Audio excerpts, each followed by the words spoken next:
Good evening, dear listener.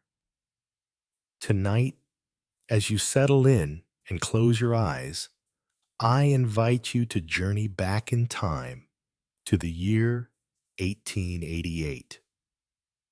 Picture yourself in the bustling cities of the northeastern United States, where the daily hum of life is in full swing. Horses clop down snow-covered streets. Shopkeepers call out to customers, and families are preparing for another cold winter. The streets are alive with people going about their daily routines, their minds focused on the tasks at hand, oblivious to the catastrophic storm that is about to descend upon them. They're unaware that the normal rhythm of their world will soon come to a screeching halt. It's a typical winter day in March, or so it seems. The air feels crisp, and the chill of winter wraps itself around every corner. There's something oddly still about the atmosphere today, something in the air that you can almost feel but not quite place. The winds are still the sky overcast with darkening clouds. In every bustling corner of the city, there's an undercurrent of anticipation. The warmth of the day seems to be pulling back, like the world is taking a deep breath, preparing for what is yet to come. The storm is on its way, but for now, the world remains unaware.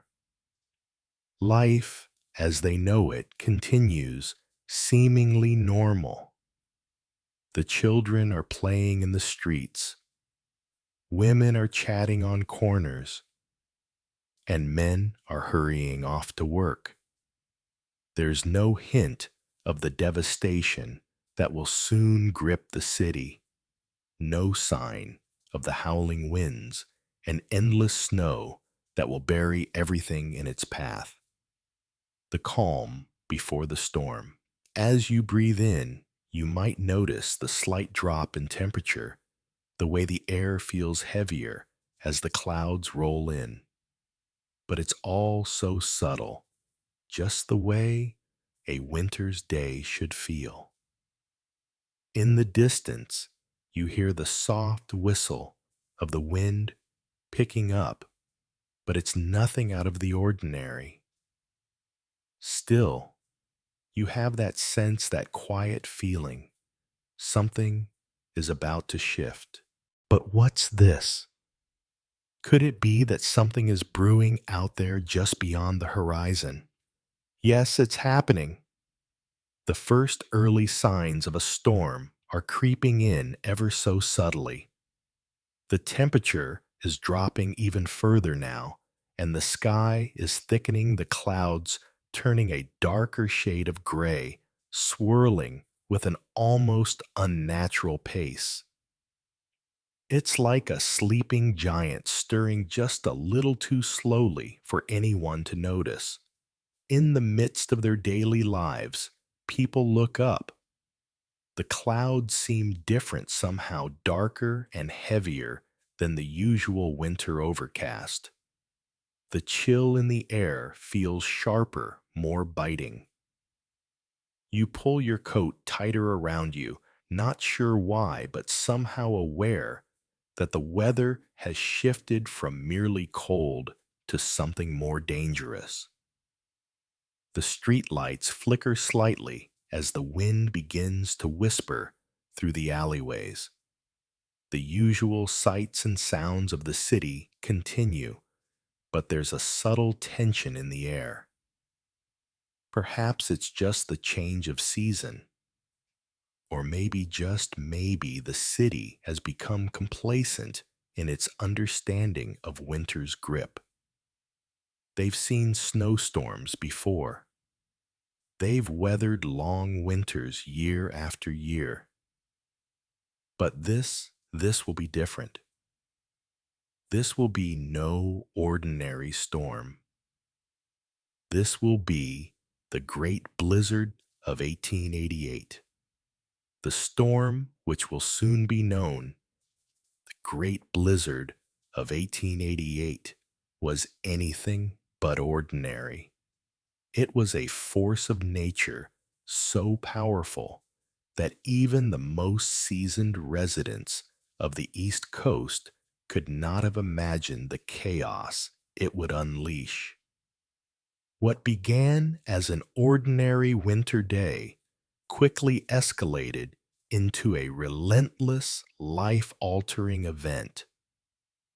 It was a blizzard that not only blanketed the land with snow, but also froze the very core of the cities, disrupting lives, halting progress, and leaving devastation in its wake. This storm wasn't just another snowstorm. It was an unprecedented catastrophe, the likes of which had never been seen before.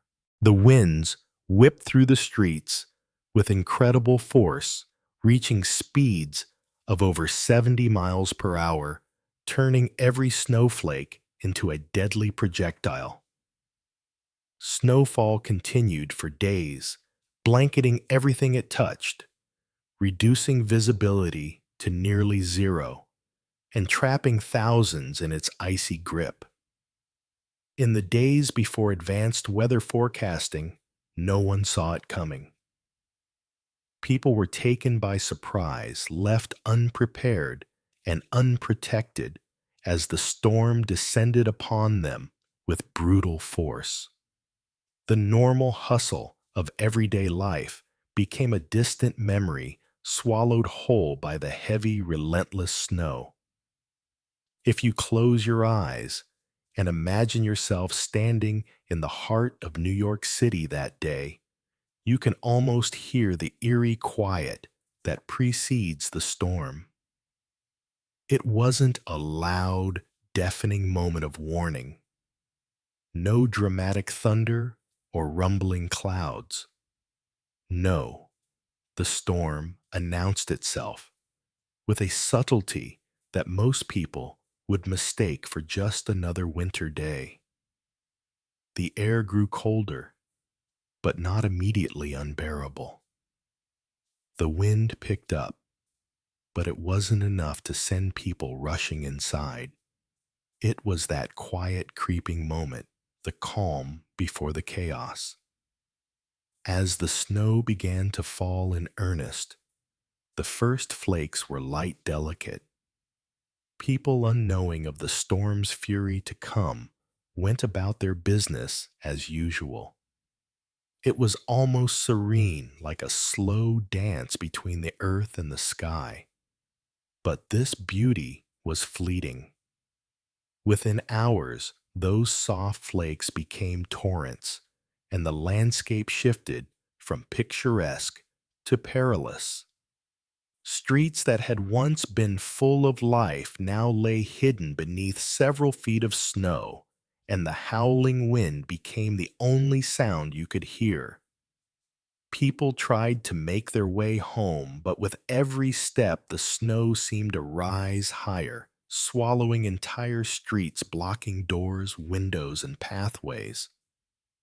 What started as a gentle winter storm turned into an unforgiving blizzard. As you lie there in the quiet of the night, imagining the scene unfolding before you, you begin to understand what makes this story so haunting, so profound. The Great Blizzard of 1888 didn't just strike, it swept over the world, starting with a simple, almost unnoticeable shift in the air. It crept up like a shadow, invisible at first, only to reveal its true nature when it was too late. Tonight, as you close your eyes, remember that the calm before the storm is often the most deceptive. The world may seem still quiet and safe, but underneath that calm, something powerful may be building. It's a reminder that nothing lasts forever. Not the calm, not the storm, and that life, much like the weather, can change in an instant. Rest easy now knowing that sometimes the greatest forces of nature begin in the quietest moments. Let this story of the great blizzard of 1888 guide you to sleep wrapped in the warmth of your own safety and the knowledge that even the fiercest storms eventually pass. As the day goes on, you notice the air growing colder, a sharp bite in the breeze that wasn't there earlier. At first, the snowflakes are light, almost playful, as they fall gently from the sky. But soon, the snow thickens, and what was once a light dusting becomes a relentless heavy downpour. The flurries grow in intensity, and with each minute, the snow starts to blanket the streets faster than anyone could have anticipated. People around you start to notice. Some of them look up at the sky, frowning as the weather suddenly shifts. There's a sense of urgency now as they scramble to prepare, but by the time they realize the storm's true force, it's already too late. The snow is coming down too fast. The wind begins to pick up, turning from a light breeze into something far more formidable, howling through the trees and between buildings. People hustle to find shelter, but the storm is already here, and there's no escaping it now. The snow continues to fall with unrelenting force, piling up quickly and covering everything in a thick, cold blanket. The temperature drops sharply, and the wind whips through the streets, biting at exposed skin. You can feel the chill in your bones now, and the air seems to have a weight to it, as if the storm is pressing down on everything around you. The streets, once bustling with life, begin to empty as people rush to get indoors. The usual sounds of city life, the chatter of street vendors, the clatter of horse-drawn carriages, the hum of conversation fade into the background, replaced by the hiss of wind and the soft thud of snow hitting the ground. The sidewalks, once clear, are quickly obscured, the snow piling up in thick drifts that make it difficult to even see where you're walking. As you move, the wind becomes more forceful, tugging at your clothes, making it hard to keep your footing. You pull your scarf tighter around your face, but it does little to shield you from the biting cold. The snow, once soft and light, is now driven by the wind, stinging your face and blurring your vision. It's as if the storm has taken on a life of its own, becoming a force that is no longer something to simply endure, but something to fight against. You notice others around you struggling as well. People hunch their shoulders, heads down, trying to shield themselves from the cold, but there's no escape from it. The storm is everywhere. It's in the wind, the snow, the very air itself. You see a few brave souls still moving, but even they seem uncertain, their steps faltering as the storm grows fiercer.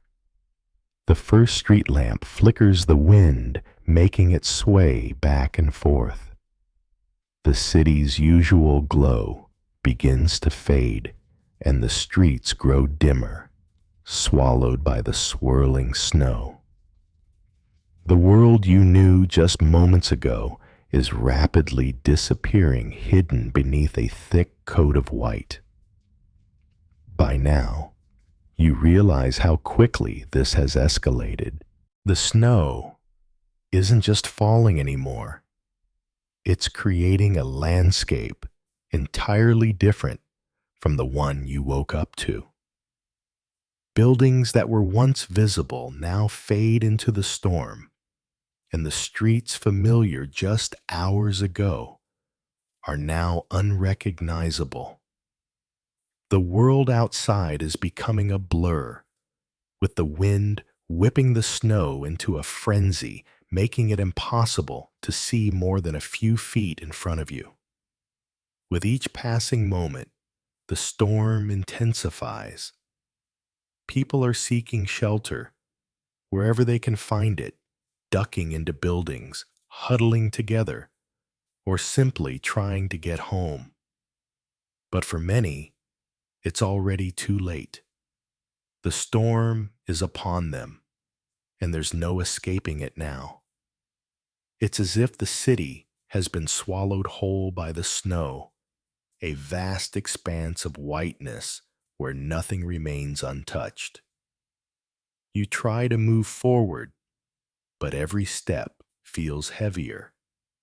The snow piling up beneath your boots, making it harder to advance. The wind howls, pushing you back, and the snow pelts your face, stinging like 1,000 tiny needles. You glance around, searching for a way to get to safety, but everything is shrouded in a thick white haze. The city, once so familiar, is now a strange, inhospitable place. A place where survival has become the only focus. The storm has arrived, and its fury is only just beginning. As the snow continues to fall, something strange happens. The world around you begins to vanish. The streets once bustling with life are slowly swallowed up by a thick, swirling white fog. The snow is coming down so heavily that visibility shrinks to nearly nothing. It's as if you're standing in the middle of a snow globe, the world outside reduced to a blur of white. You strain your eyes, but all you can see is the endless swirling mass of snow. Buildings, trees, and people become indistinguishable, blurring into one giant white canvas. It's eerie and disorienting, this sudden shift in your reality. The streets that were once familiar are now unrecognizable, consumed by the storm's power. You move slowly, carefully, unsure of where to go or what's ahead of you.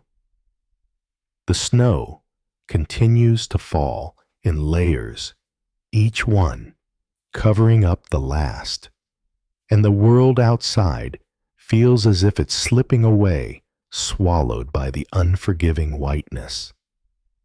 As you move through the thickening snow, you realize just how much the storm has transformed your surroundings.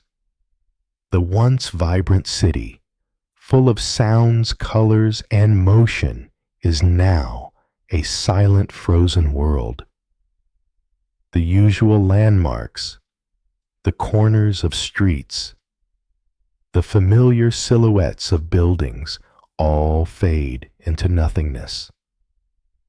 The air is thick with snow, each flake falling relentlessly, joining the others in a soft, constant blanket that covers everything in sight. You take another step, and your foot sinks deeper into the snow than you expected. The chill cuts through your boots, creeping into your bones. You pause, trying to find your bearings, but the world is a blur.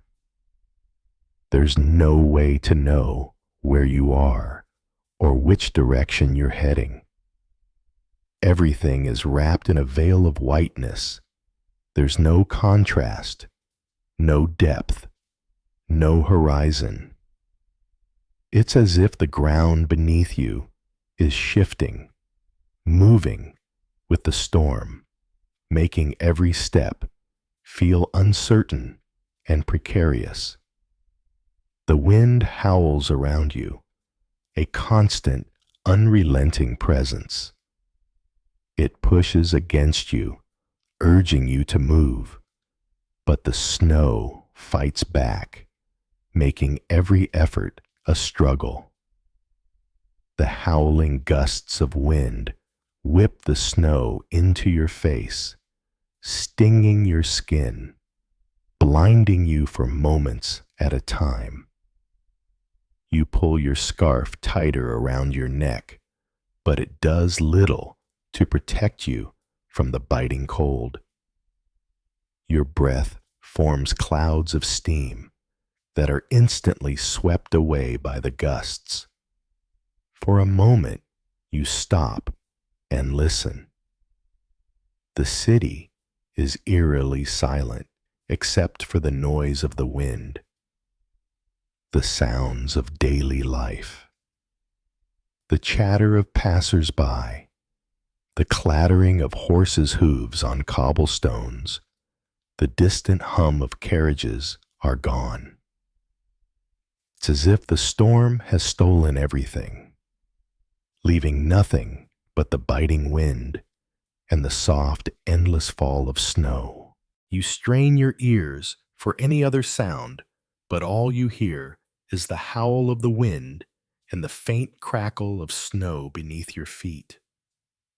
There is no other movement, no other sign of life. With every step, the snow deepens and the visibility shrinks even further. You look around, but all you can see is white, the world reduced to a soft blur. The street signs, once so easily identifiable, are now covered in snow, their shapes indistinguishable. The buildings, which seemed so solid and immovable just hours ago, have become shadowy silhouettes, their outlines lost in the storm. It's hard to tell where the road ends and the sidewalk begins, as the snow has erased all the distinctions.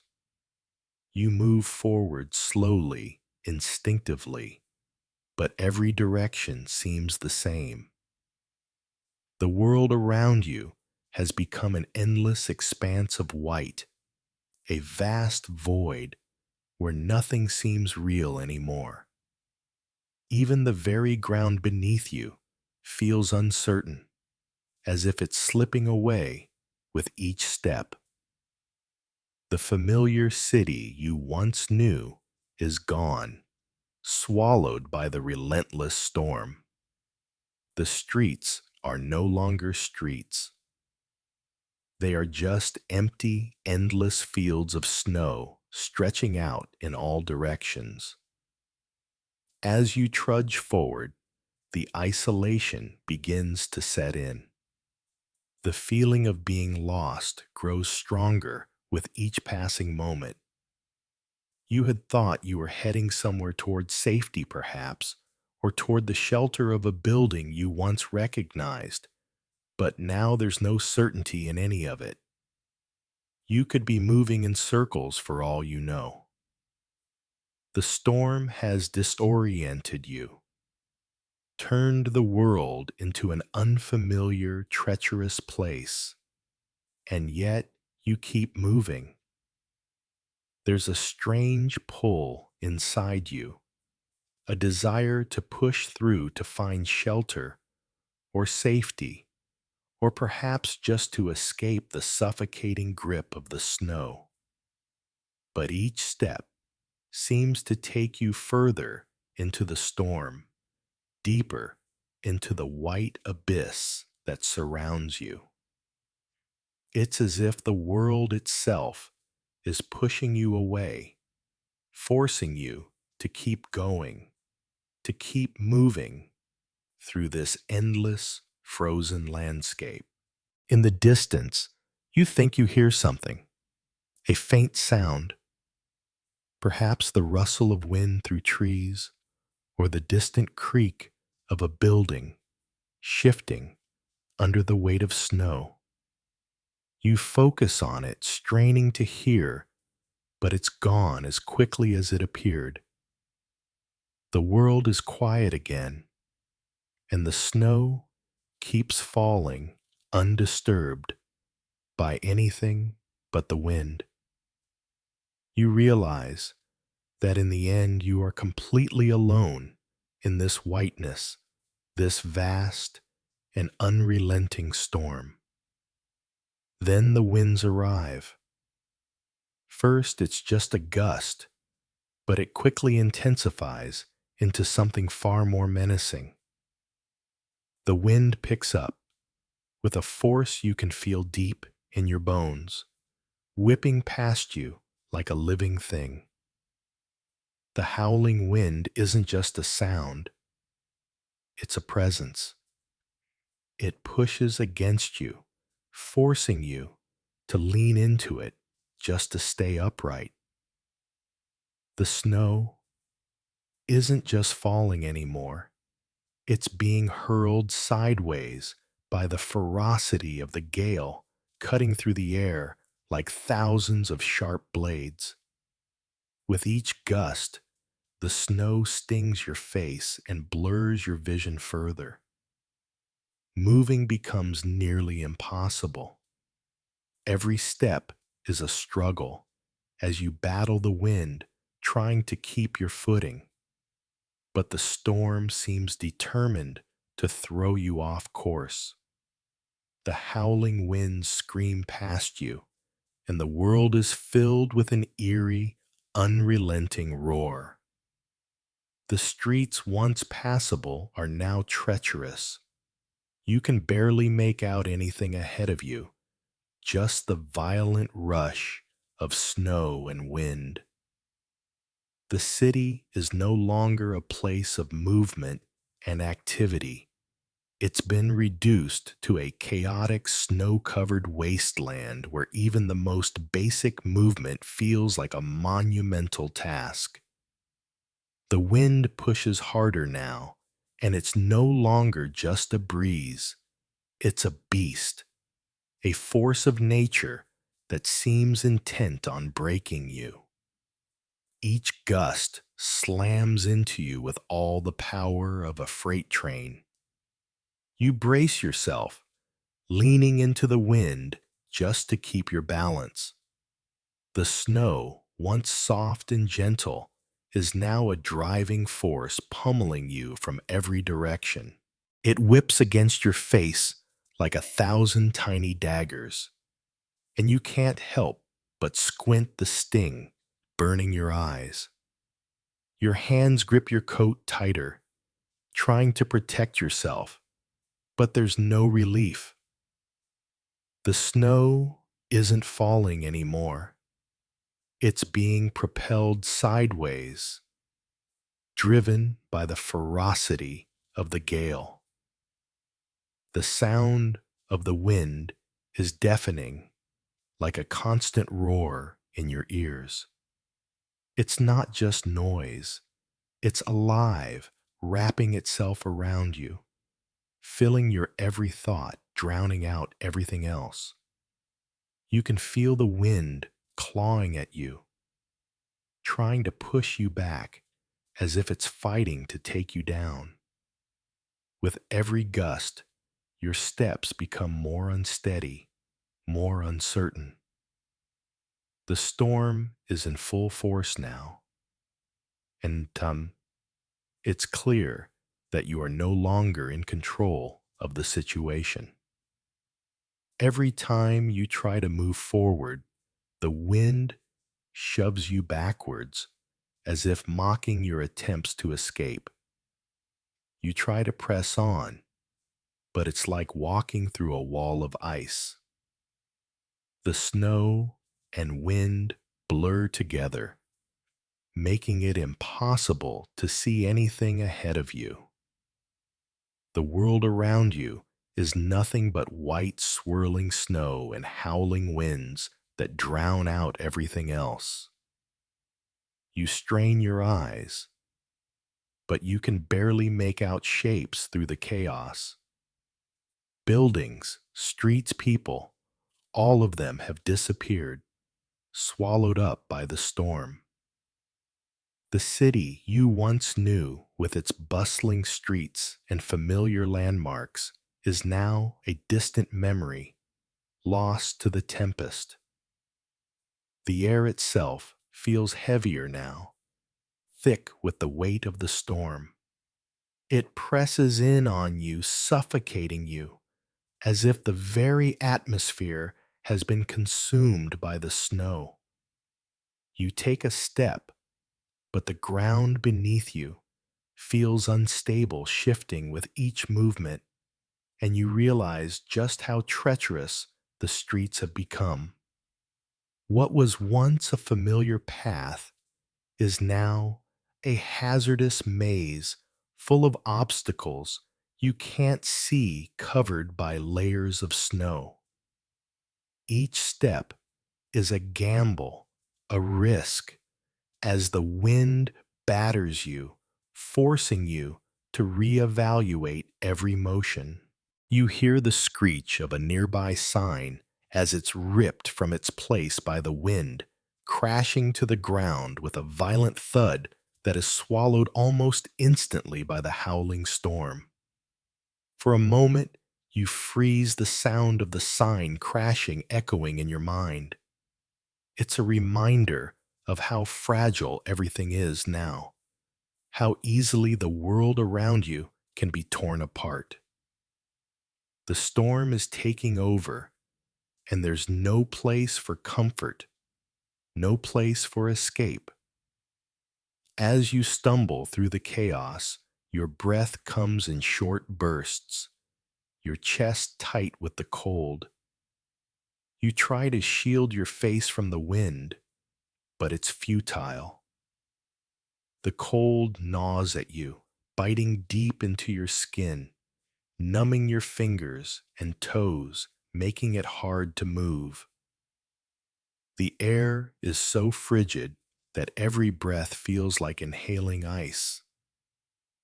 You pull your coat tighter, but the storm is relentless. Every corner, every step forward, only seems to make the situation worse.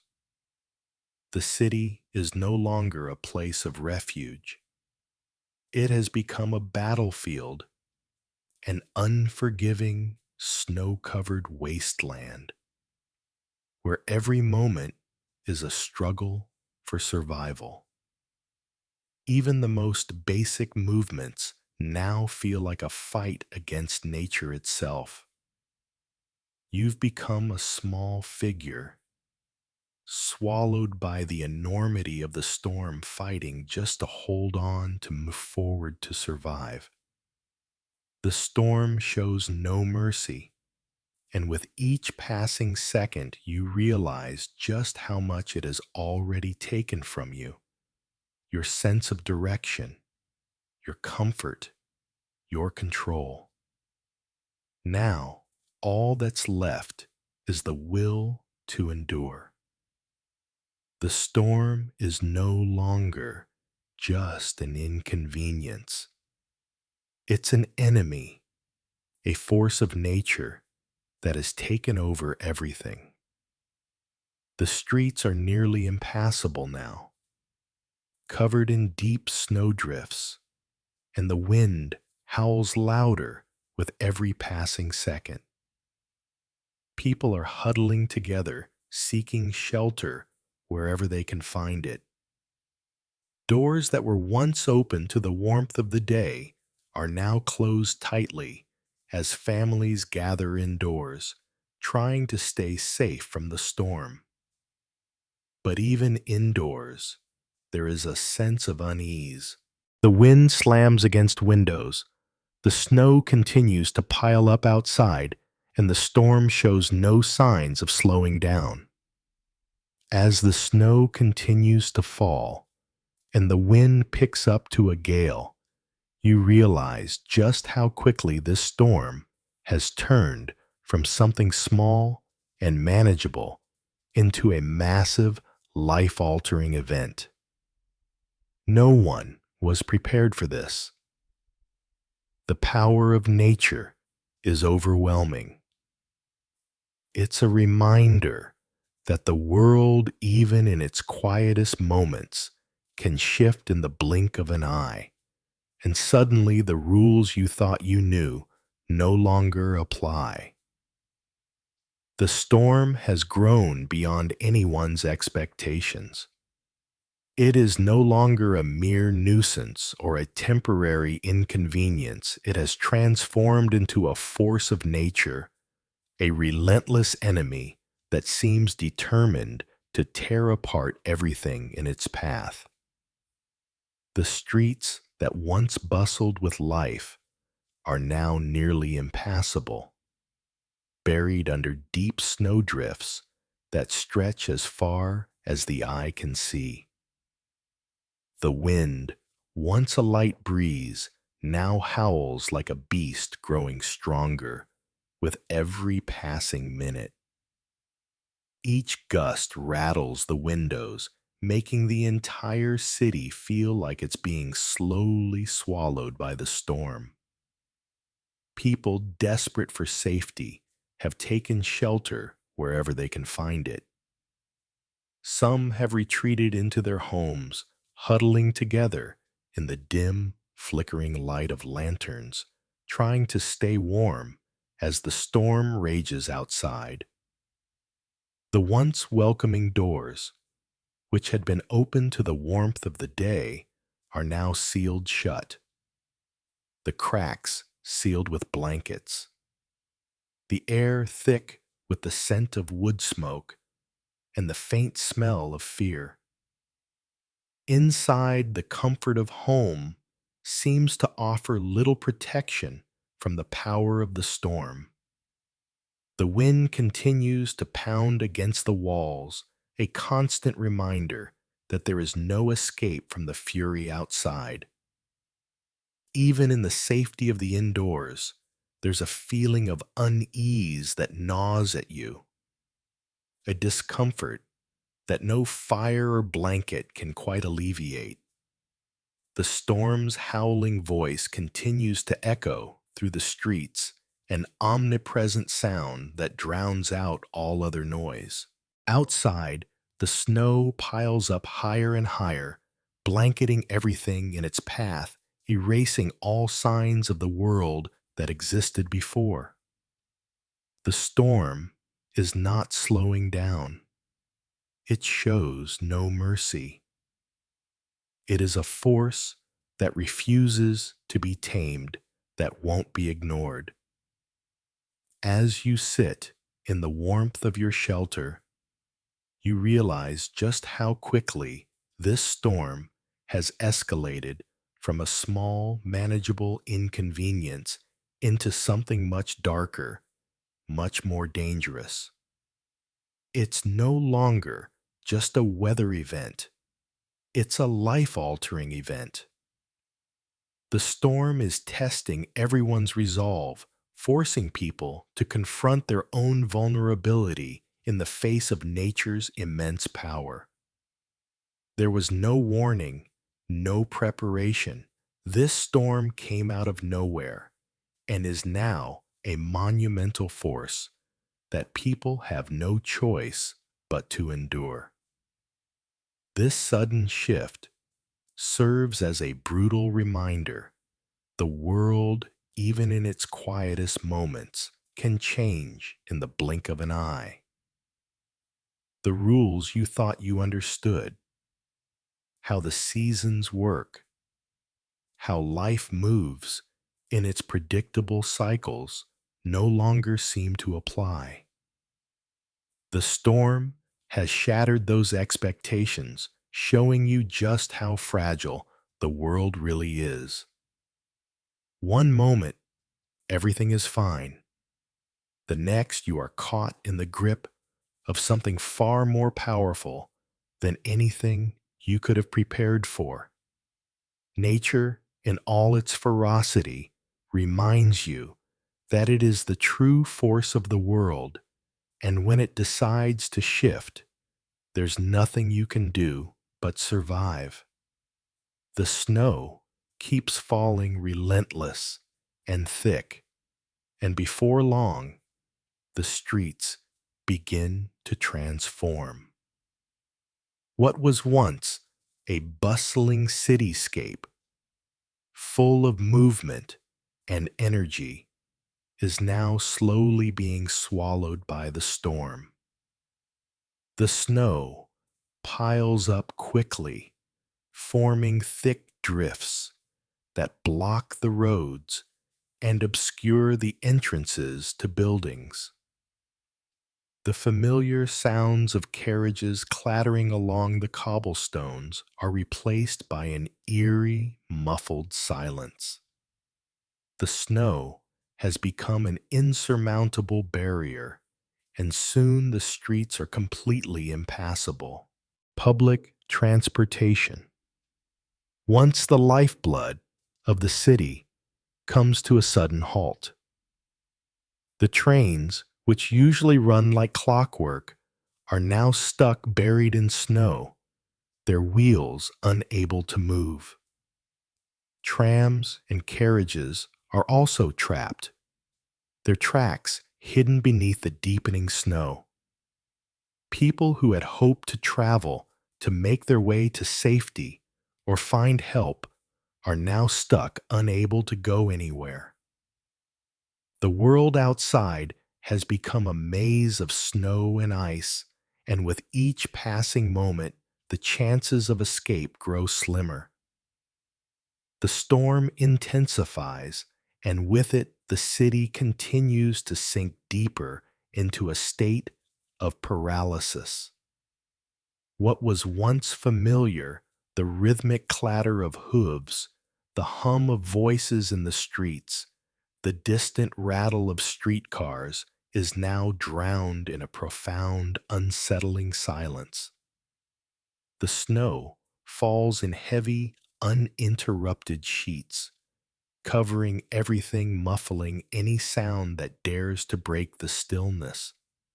The streets that once teemed with life now lie frozen, buried beneath the weight of the storm. No matter which direction you turn, the snow stretches on, swallowing the landmarks, hiding the path forward. The city has become a labyrinth of white, an endless, treacherous sea of snow. As the snow deepens, the familiar rhythm of life comes to a screeching halt. The usual lifeblood of the city. Its public transportation system has been completely overtaken. Trains, once the reliable veins of the city, now stand still in the snow, their tracks entirely buried, their engines powerless. The trolleys and carriages that fill the streets are stranded, hopelessly stuck in snowdrifts that seem to grow taller with every passing hour. The tracks that once guided the movement of the city are now obscured, lost under an ever-deepening blanket of snow and ice. People who had hoped to escape the storm, to find safety, or reach loved ones are now trapped just as helpless as the vehicles they had relied upon. The city that once promised progress, connection, and movement now feels like a vast frozen prison. Its boundaries defined not by walls, but by the snow that surrounds everything. The idea of going anywhere, of moving past this treacherous stretch of white, becomes more and more impossible with each moment. You can feel the panic slowly creeping in. Those who had planned to travel to carry on with their daily lives are now faced with the realization that the world outside has changed. The storm has erased all certainty, leaving only the maze of snow and ice. What was once a bustling city is now a silent, still wasteland, each snowflake falling with an unforgiving finality. The streets, the train stations, the trolleys, all of them are now completely useless, swallowed up by the storm. What was meant to keep the city alive is now the very thing that has immobilized it, trapping everyone within it. In the absence of movement, the silence grows. People are forced to huddle together indoors to find warmth and comfort in the faces of those close to them. The world beyond the window is nothing but a swirling white blur, a desolate expanse where no one can go. The storm has trapped them, as it has trapped the entire city. The plans, the hopes, the routines that once shaped their lives are now suspended in the frozen air. Time itself seems to stand still, measured not by clocks, but by the relentless falling of snow. Outside, the wind continues its relentless assault, pushing the snow in every direction, creating towering drifts that completely block roads and pathways. The once clear paths are now unrecognizable, and anyone who dares venture out risks getting lost in the whiteness. Visibility is next to nothing, and the air is filled with the howling wind and the eerie sound of snow swirling around every corner. Every attempt to move forward feels futile, as though the storm itself is pushing back against those who try to fight it. The world outside has become a labyrinth of confusion and isolation. What was once a city full of life is now a desolate, snowbound prison. No matter how hard people try, the snow continues to pile up each moment, making the escape seem more impossible. The hope for rescue or relief fades with every passing hour, replaced by a grim acceptance that this storm is in control now and no one knows when it will end. The city, once a place of certainty and activity, has become a maze of snow, and those within it can do little but wait and endure. Inside, the stillness is no better. People have hurried into their homes seeking refuge from the storm. The usual noise of the city has quieted, replaced by the sound of doors being slammed shut and windows being bolted against the howling wind. Shops, which should have been open for business, tight, their windows frosted over, the usual bustling commerce reduced to a strange, hollow quiet. Even the markets are closed, their stalls buried under thick blankets of snow.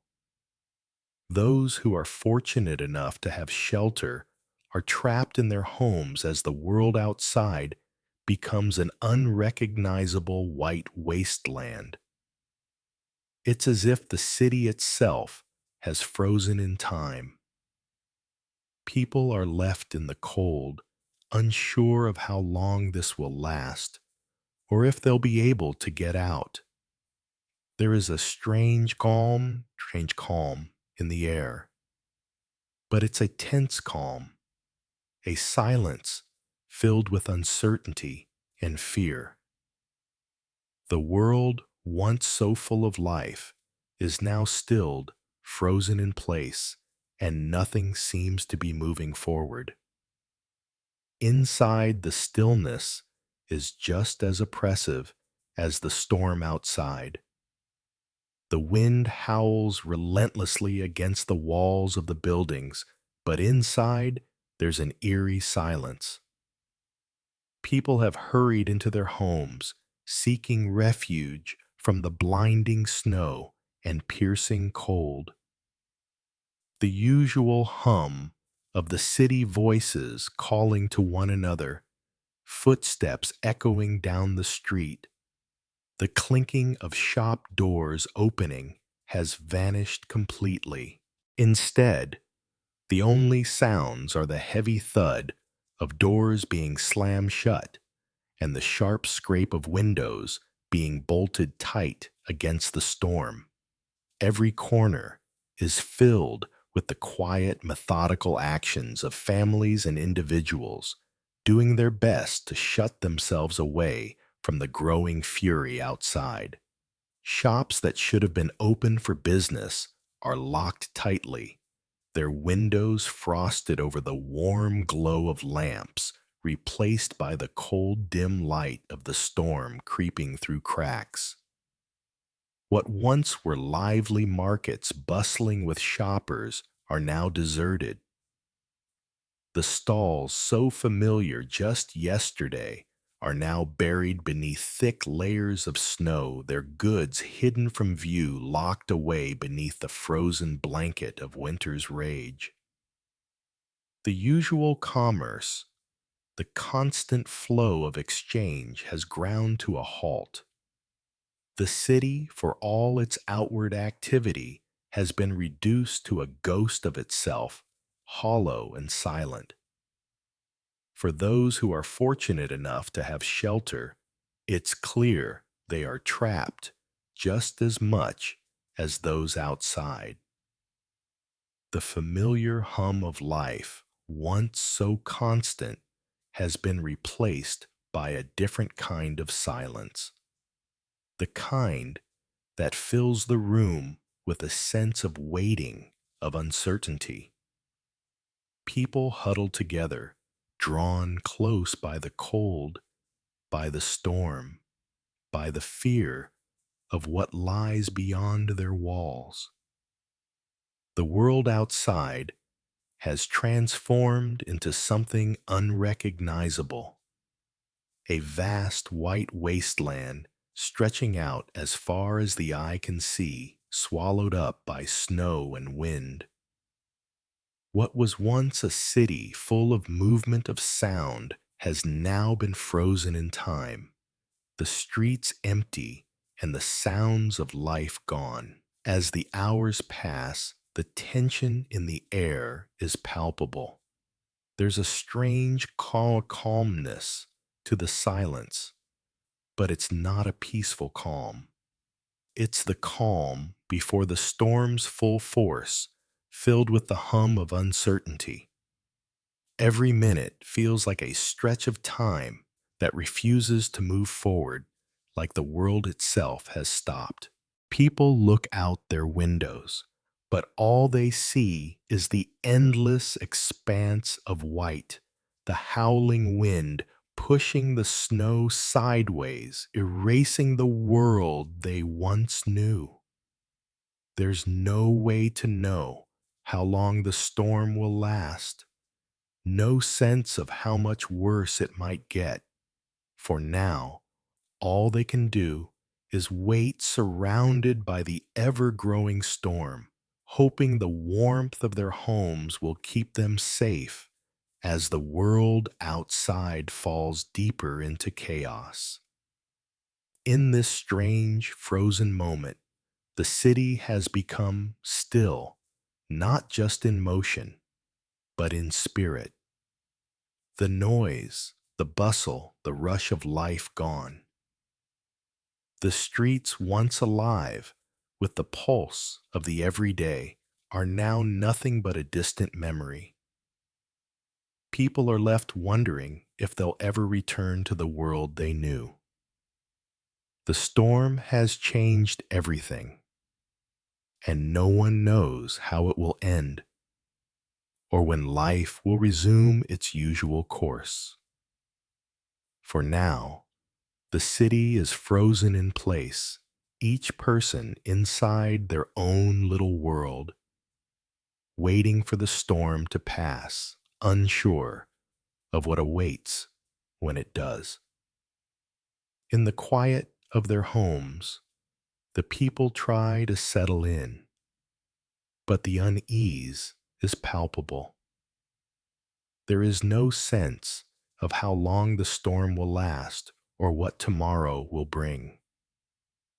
The snow keeps falling, piling higher and higher, and still there's no sign of it letting up.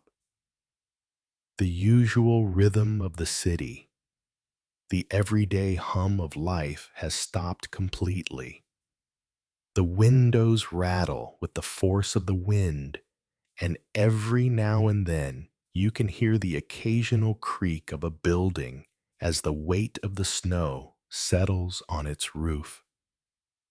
The streetlights flicker, casting long shadows in the dim light, but the glow from the lamps does little to cut through the darkening world outside. In your home, you can hear the voices of your family, but they're quiet tents. You all sit huddled together, not knowing what comes next. The silence is heavy, broken only by the wind and the occasional sound of snow falling from the roof. There's no news, no way to know how long the storm will last or how much worse it might get. The fear of the unknown is worse than the cold. People have lived through winters before, but this feels different. You begin to wonder, will the storm ever end? Will help come? Will the city ever return to normal? In the quiet of their homes, the people try to settle in, but the unease is palpable. There's a strange stillness that fills the air, a weight that makes every moment feel heavier. It's as if time has slowed, and with it every breath becomes more measured, more careful. No one speaks too loudly.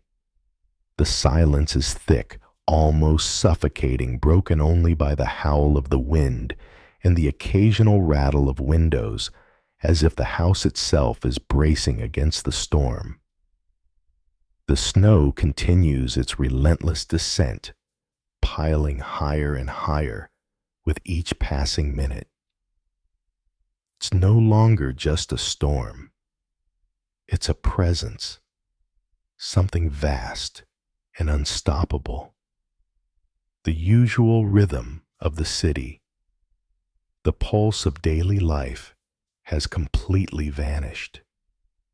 No more footsteps echoing through the streets, no more laughter or voices rising above the murmur of the crowd. The city, once alive with movement, has fallen, still swallowed by the storm. The wind picks up again, slamming against the windows with a force that makes the glass shudder. Every now and then, you hear the faint creak of the building as it settles under the weight of the snow. It's an eerie sound, one that feels unnatural, as if the entire structure is holding its breath. The streetlights, which should have been casting their usual warm glow, flicker weakly in the growing darkness.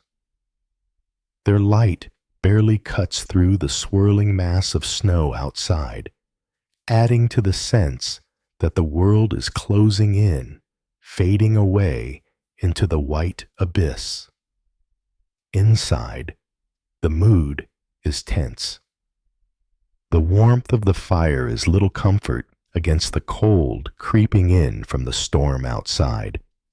You can hear the quiet murmurs of your family, their voices low and filled with uncertainty.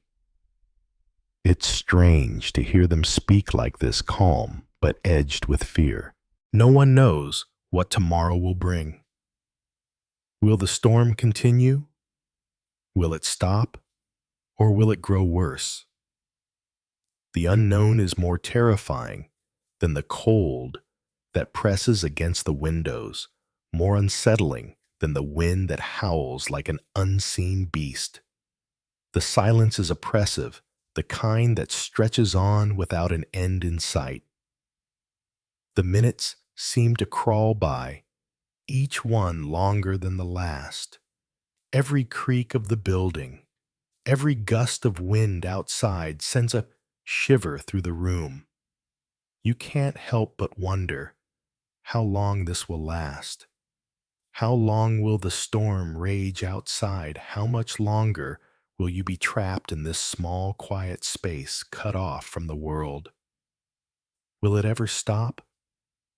Will anyone come to help?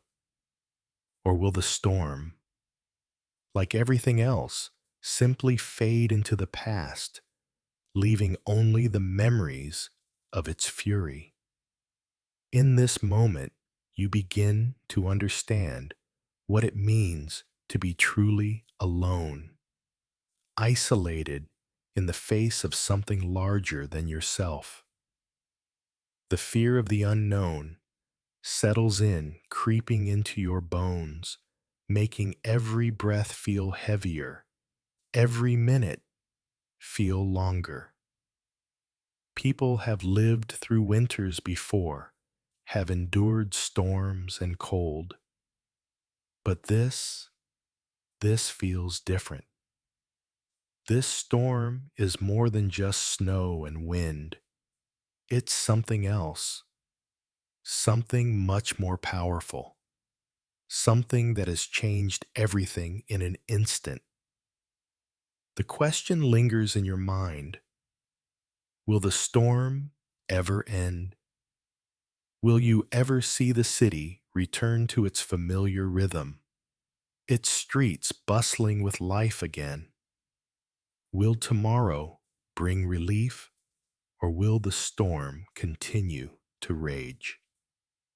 The uncertainty hangs in the air, thick and heavy as you wait, huddled with your loved ones for answers that might never come.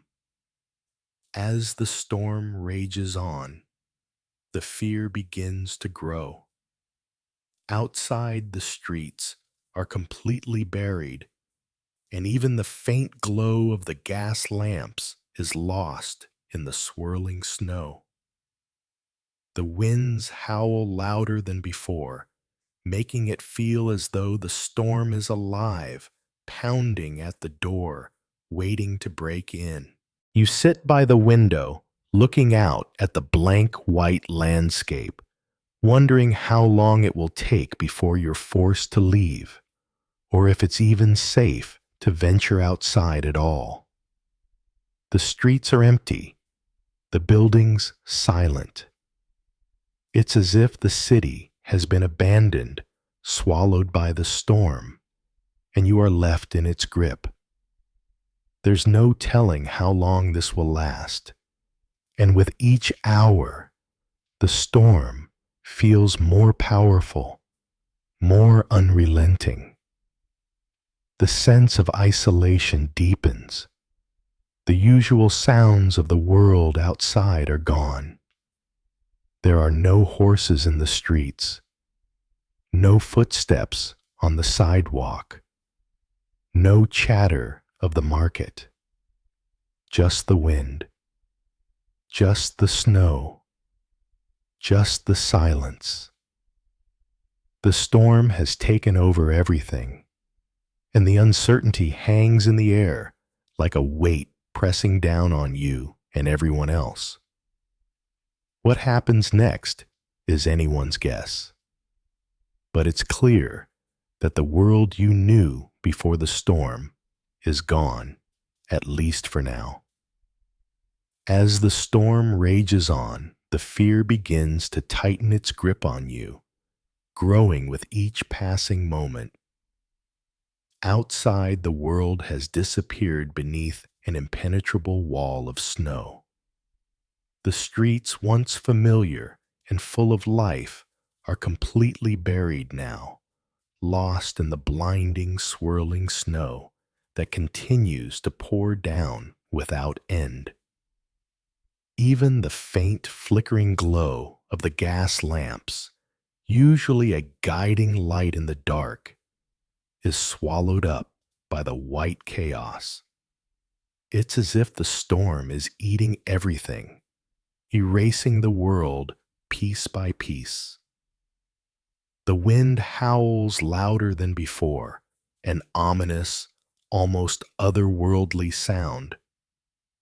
It feels as though the storm itself is alive, pounding against the doors and windows, pressing harder against the walls, as if it's trying to break through to claim everything in its path. You sit by the window, staring out at the desolate white landscape.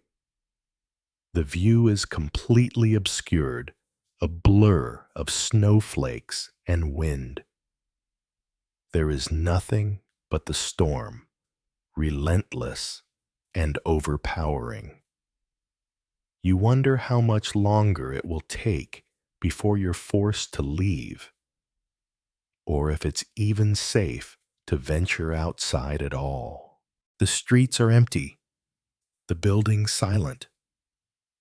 The once familiar city has been swallowed whole by the storm. It feels as though the entire world has been frozen in place, cut off from everything and everyone. The sense of isolation is profound, like you're the last person left in a world that has been abandoned. There's no telling how long this storm will last. Each hour feels longer than the last. The wind growing stronger, the snow piling higher, the sense of helplessness intensifying. The storm seems to have a life of its own, an unrelenting force that refuses to be controlled. The usual sounds of the world outside are gone now. There are no horses clopping down the cobblestones, no footsteps echoing along the sidewalk, no chatter of the market or the distant calls of street vendors. Just the wind, just the snow, just the silence that seems to settle deep into your bones, as heavy as the snow outside. This silence feels like a warning. It's not peaceful. It's the kind of stillness that comes right before a storm's true power is realized. The storm has taken over everything, every corner of the city, every path, every person. And with it, the uncertainty that hangs in the air, thick and suffocating. There is no way to know what will happen next, no way to predict how long this will last. Will the storm subside by morning, or will it continue to rage through the night? The world you knew before your daily routine, the sounds of life outside, the certainty that things would go on as they always had, feels like a distant memory now. Gone. And in its place is a world that is changing with each snowflake that falls, a world you can't recognize anymore. The isolation grows deeper now.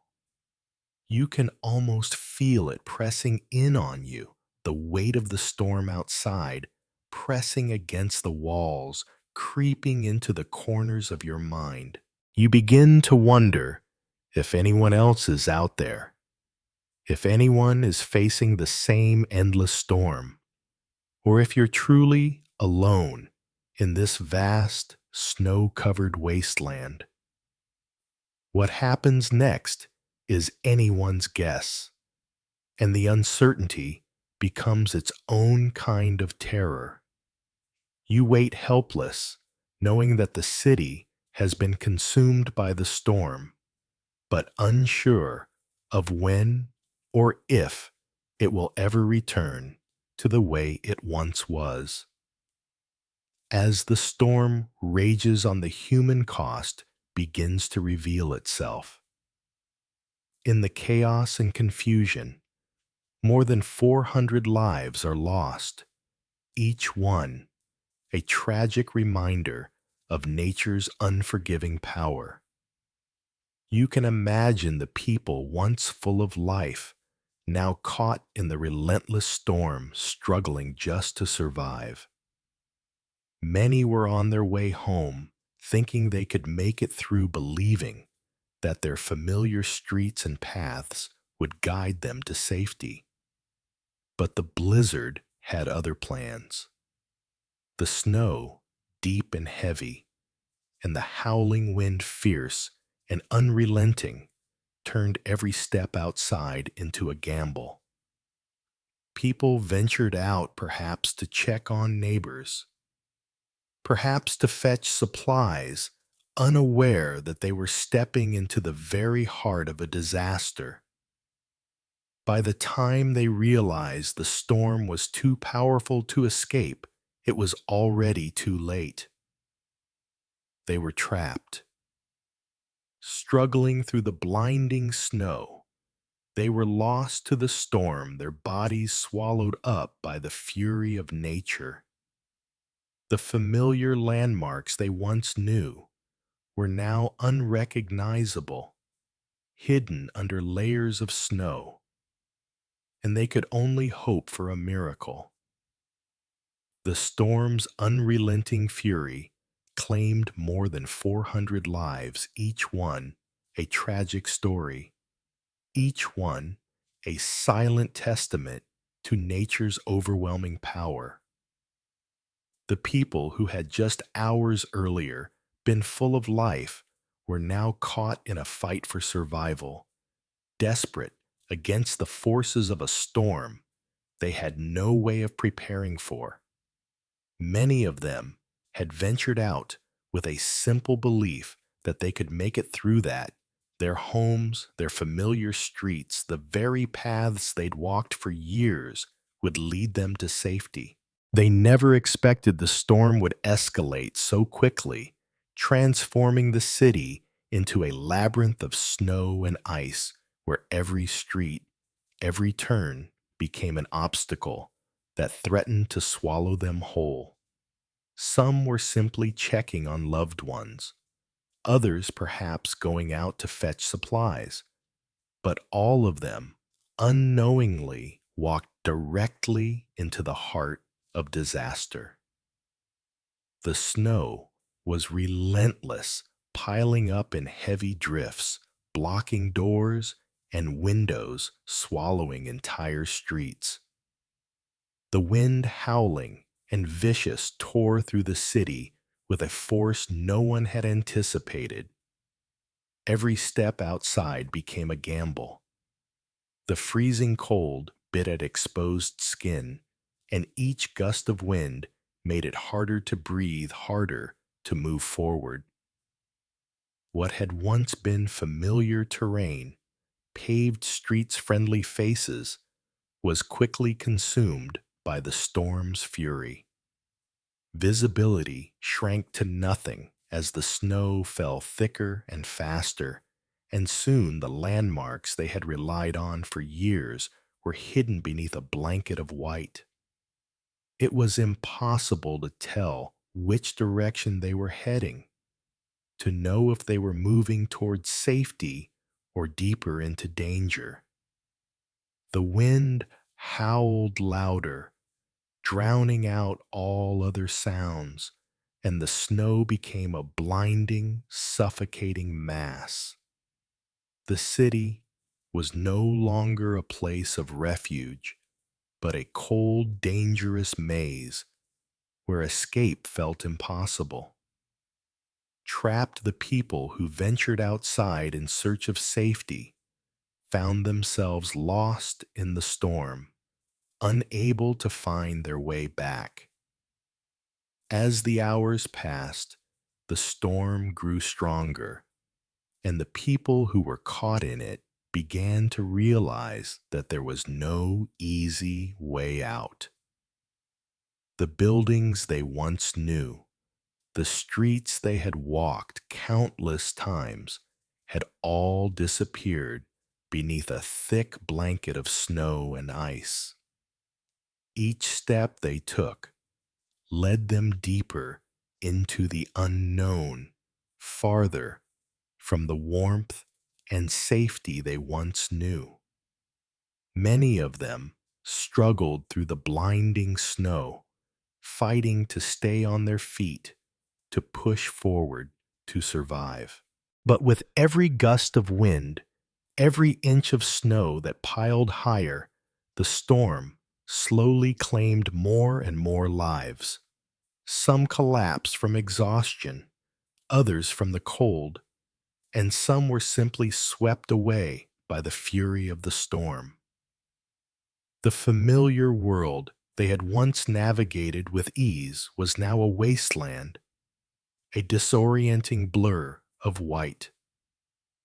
In the end, their hopes of reaching safety or finding shelter were dashed. The storm had become an unstoppable force, and the people who had once walked with confidence in their city were now nothing more than victims of nature's wrath. Their bodies, swallowed by the storm, were lost to the blizzard. The familiar landmarks they had once relied on for guidance were hidden, buried under the weight of snow, leaving behind only the memory of what had once been. Those who survived would remember the storm as something far beyond anything they had ever experienced, something that swept through their lives and their city, leaving only the debris of what was once familiar. The blizzard had not just taken lives, it had taken away the very world people had known.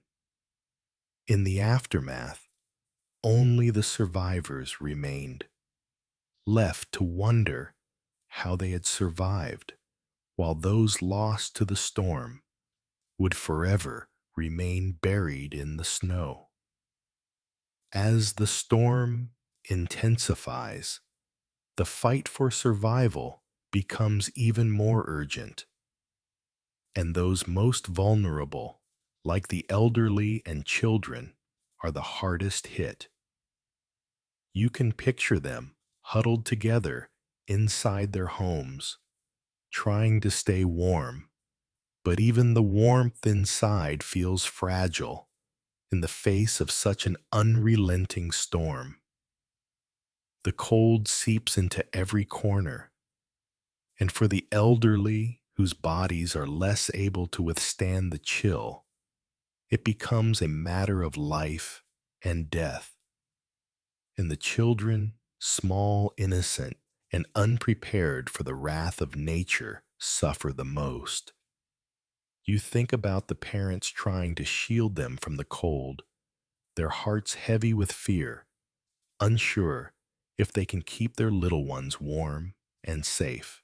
The hours stretch on, and the snow continues to pile higher, making every breath more difficult, every moment more uncertain. Some make it through, but many do not.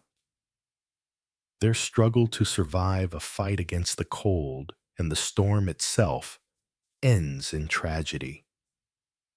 There are stories of individuals, of families, who simply couldn't make it to shelter in time. They thought they had the strength to endure, to outlast the storm, but the blizzard's force was too powerful. The distance between them and safety became too great, and their bodies were claimed by the snow. Their stories are not just of loss, but of desperate attempts at survival, of trying to hold on to hope when everything else had already slipped away. As the storm rages on, the fight for survival becomes even more desperate. The cold seeps into everything: the walls, the floors, the air, and no one is immune to its icy grip. Those who are the most vulnerable, the elderly and the children, suffer the most.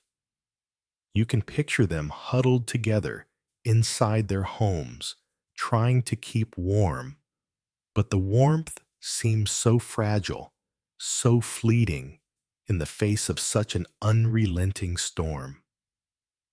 The cold penetrates every corner, every crack, and for the elderly, whose bodies are less capable of withstanding the biting chill, it becomes a matter of life and death.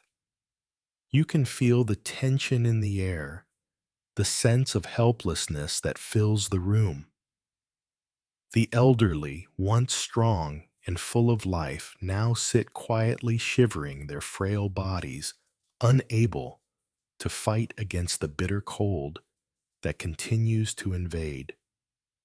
Their once vibrant faces are drawn pale as the hours stretch on, and the storm shows no sign of easing. For them, every breath feels harder, each passing minute more excruciating. Their bodies, worn down by age, struggle to hold on as the cold slowly, relentlessly takes over. And then the children, the small, innocent ones who should be safe inside, playing with toys or nestled in the warmth of their parents' arms. But instead, they are caught in this battle against nature with no understanding of why they feel so cold, so frightened. You think of the parents, their hearts heavy with fear, trying desperately to shield their children from the cold, to keep them warm with blankets and comforting words. But the parents, too, are exhausted, terrified that they can't do enough to protect their little ones. Every gust of wind that howls outside, every flake of snow that presses against the windows, makes them realize how fragile their efforts are. The storm is bigger than them, bigger than anything they can control. The hours crawl by, and the storm shows no mercy. Snow piles higher, and the temperature plummets, making it harder and harder to keep warm. What began as a battle to stay inside, to remain safe, now becomes a fight for life. Each breath is more labored, each moment more uncertain. For some, the struggle ends in survival.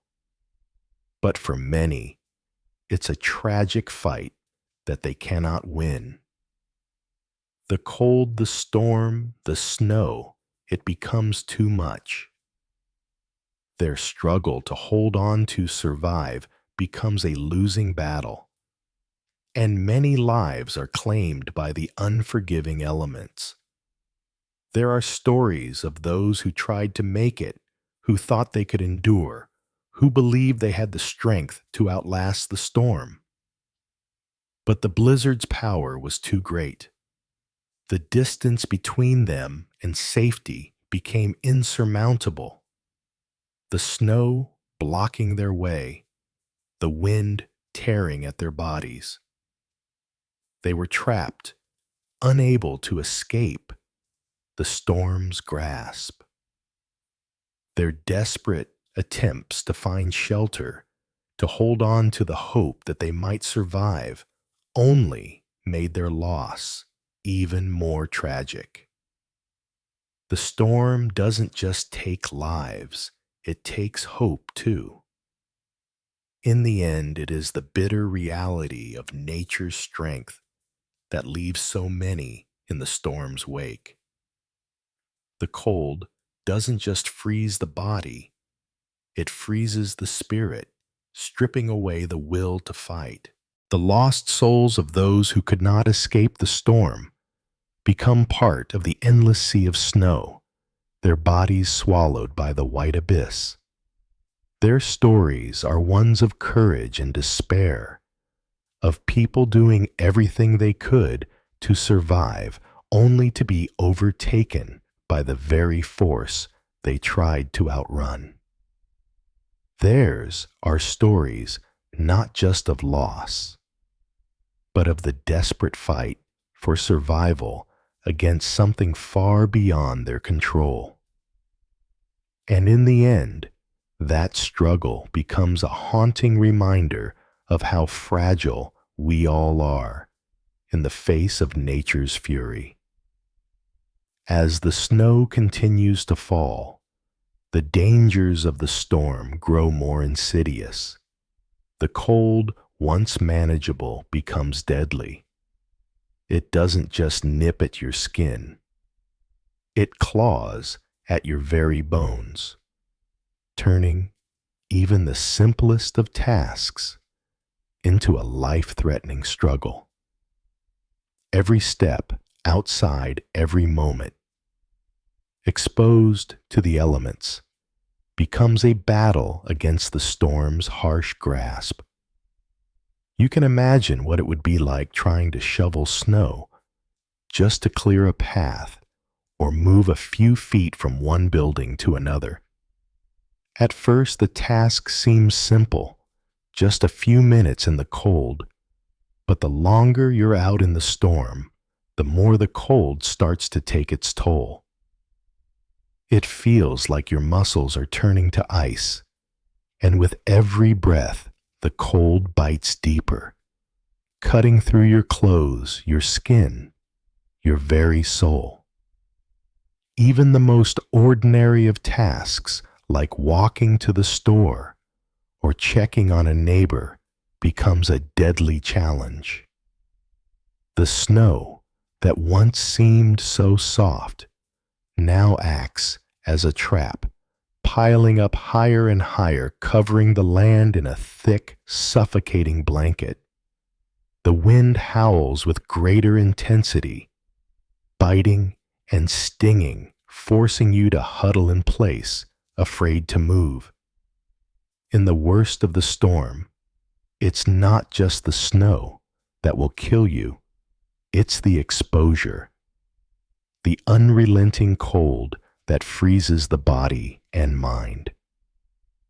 The storm leaves behind no mercy, no reprieve. It takes what it wants and leaves only a stark reminder of its power. Frozen bodies lying in the snow, helpless against nature's wrath. As the snow continues to fall, the dangers of the storm grow more insidious. What was once a manageable cold has now turned deadly. The air, once sharp but bearable, has transformed into an unforgiving, bitter force that claws at your very bones.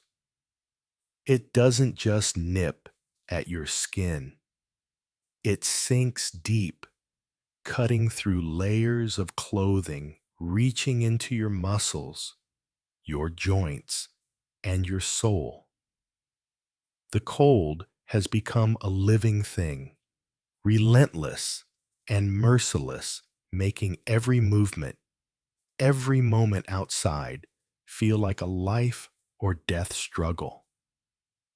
You can imagine yourself stepping outside to clear a path, perhaps trying to shovel snow just to move a few feet, just to get from one building to another. At first, it seems manageable a chore, perhaps, but nothing more than a quick task to handle in the cold. But the longer you're exposed to the storm, the more the cold starts to consume you. What felt like a simple task now becomes a battle against the elements.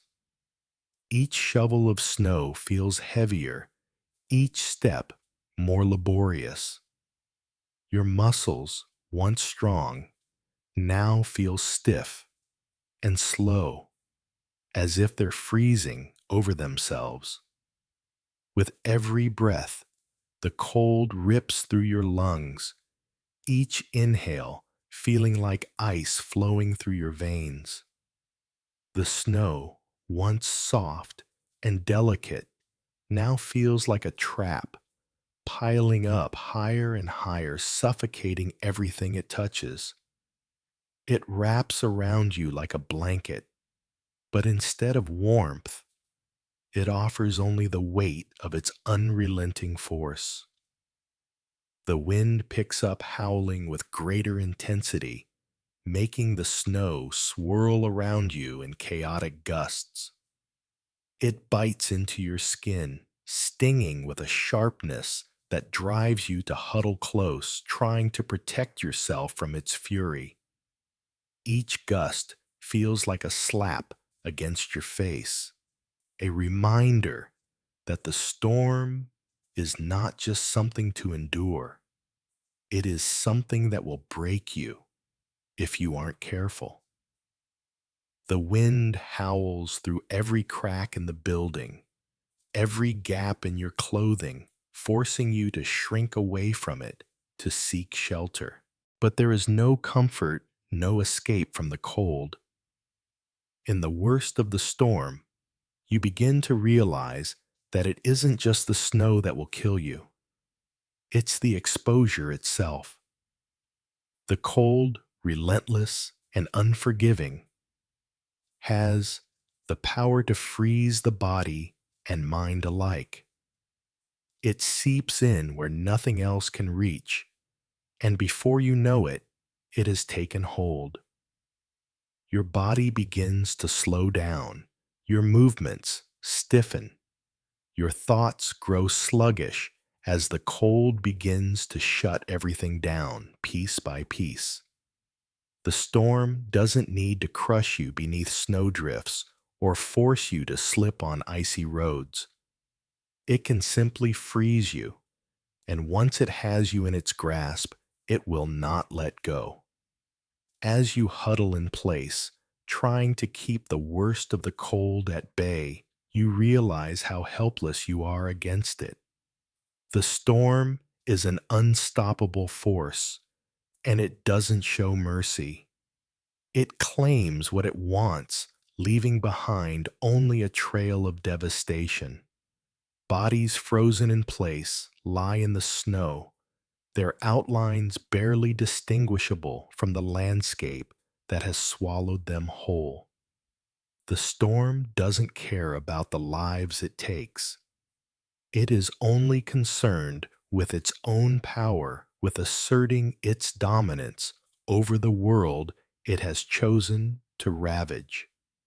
And in the aftermath, all that's left is the stark reminder of nature's wrath, frozen bodies in the snow, silent witnesses to a storm that came without warning and showed no mercy. The storm has taken everything and left nothing but cold emptiness in its wake. In the midst of this unimaginable suffering, the emotional toll is just as brutal. There are no comforting words, no way to ease the fear, the cold, or the uncertainty. People are not just fighting the elements, they are fighting against the psychological toll of being trapped in a city overtaken by a storm they can't control. The isolation is crushing. There are no clear paths out, no signals of help, just the overwhelming presence of the storm, filling every moment with dread. You can almost feel the weight of despair settling into the hearts of those caught in the storm. The city, once full of life, now feels like a tomb, a silent, empty place where even the hope of rescue seems out of reach. The fear of death is not just a physical reality, but a mental one. The storm is not only a force that claims bodies, it claims spirits as well, eroding the sense of safety and certainty that so many had taken for granted. The human cost of this blizzard is not just in the lives lost, but in the hearts and minds shattered by its force. The storm takes everything lives warmth, hope, and leaves only the silence of its passing. The world outside, once full of possibility and movement, now stands still, its memory frozen in time, swallowed by the blizzard's fury. The storm may end, but the scars it leaves behind will remain etched into the soul of the city and in the hearts of those who survived. In the midst of this unimaginable suffering, the emotional toll of the storm proves just as brutal as the physical one. The storm does not just freeze the body, it freezes the spirit, locking it in place alongside the snow. There are no comforting words to ease the fear, no way to warm the chill that has taken root deep inside. People are not merely fighting against the elements, they are battling against the crushing weight of isolation, the overwhelming anxiety of being trapped in a city overtaken by a storm they can neither see coming nor escape. The very air seems to press in thick with dread. With no clear path forward, no sign of hope or help, there is only the relentless roar of the wind and the white abyss of snow that fills every corner of the city. The usual sounds of life are gone, replaced by a terrifying silence, the kind of silence that only deepens the sense of being trapped in a place where the rules no longer apply. In the shelter of their homes, people huddle together. But even in their togetherness, there is an overwhelming sense of fear. How long will this last? Will anyone come to their aid? Or will the storm claim them all one by one? You can feel the weight of despair settling into the hearts of those caught in the storm. The city, once a bustling hub of life, now feels like a tomb. The familiar noises, the chatter of street vendors, the clatter of horse-drawn carriages, all of it has been swallowed up by the storm. The streets that once pulsed with activity are now abandoned silent, as if the storm has sucked the very life out of the place. What had once been a home, a refuge, has now become a prison, and the fear of death is no longer just a physical reality, it is a mental one as well. The longer the storm rages, the more it erodes the will to fight to survive. It chips away at the hope, at the resilience that people once held close, until it feels like there is nothing left but the overwhelming silence of uncertainty. The storm does not just claim lives. It takes everything. It strips away warmth, certainty, and even the human spirit. It leaves behind only emptiness, a hollow place where life once thrived. The snow piles higher, the wind howls louder, and the days stretch on each one more grueling than the last. The fear of the storm grows not just because of the physical dangers it brings, but because of the psychological toll it exacts. It forces people to face their own vulnerability, to realize just how little control they have in the face of nature's fury. The human cost of this blizzard, then, is not just measured in the lives lost, but in the hearts and minds that have been shattered by it. The storm takes everything: lives, warmth, hope, and in the end, all that's left is the silence of its passing. When the snow finally begins to subside and the world outside slowly begins to emerge from its icy grip, it will be forever changed. The storm may end, but the scars it leaves behind will remain etched into the soul of the city and in the hearts of those who survived. The storm's true cost is not just the destruction of the physical world, but the destruction of the emotional landscape, something that will take far longer to heal. After what feels like an eternity, the storm finally begins to subside. The winds, once howling and relentless, start to die down, their fury waning like the last echoes of a great battle. The snow keeps falling, but it's no longer the chaotic, violent downpour it once was. Instead, it's softer now, a gentle dusting that only adds to the endless sea of white that has already consumed the city. The once deafening roar of the storm is replaced by a haunting stillness, the kind of silence that follows after something immense and catastrophic has passed.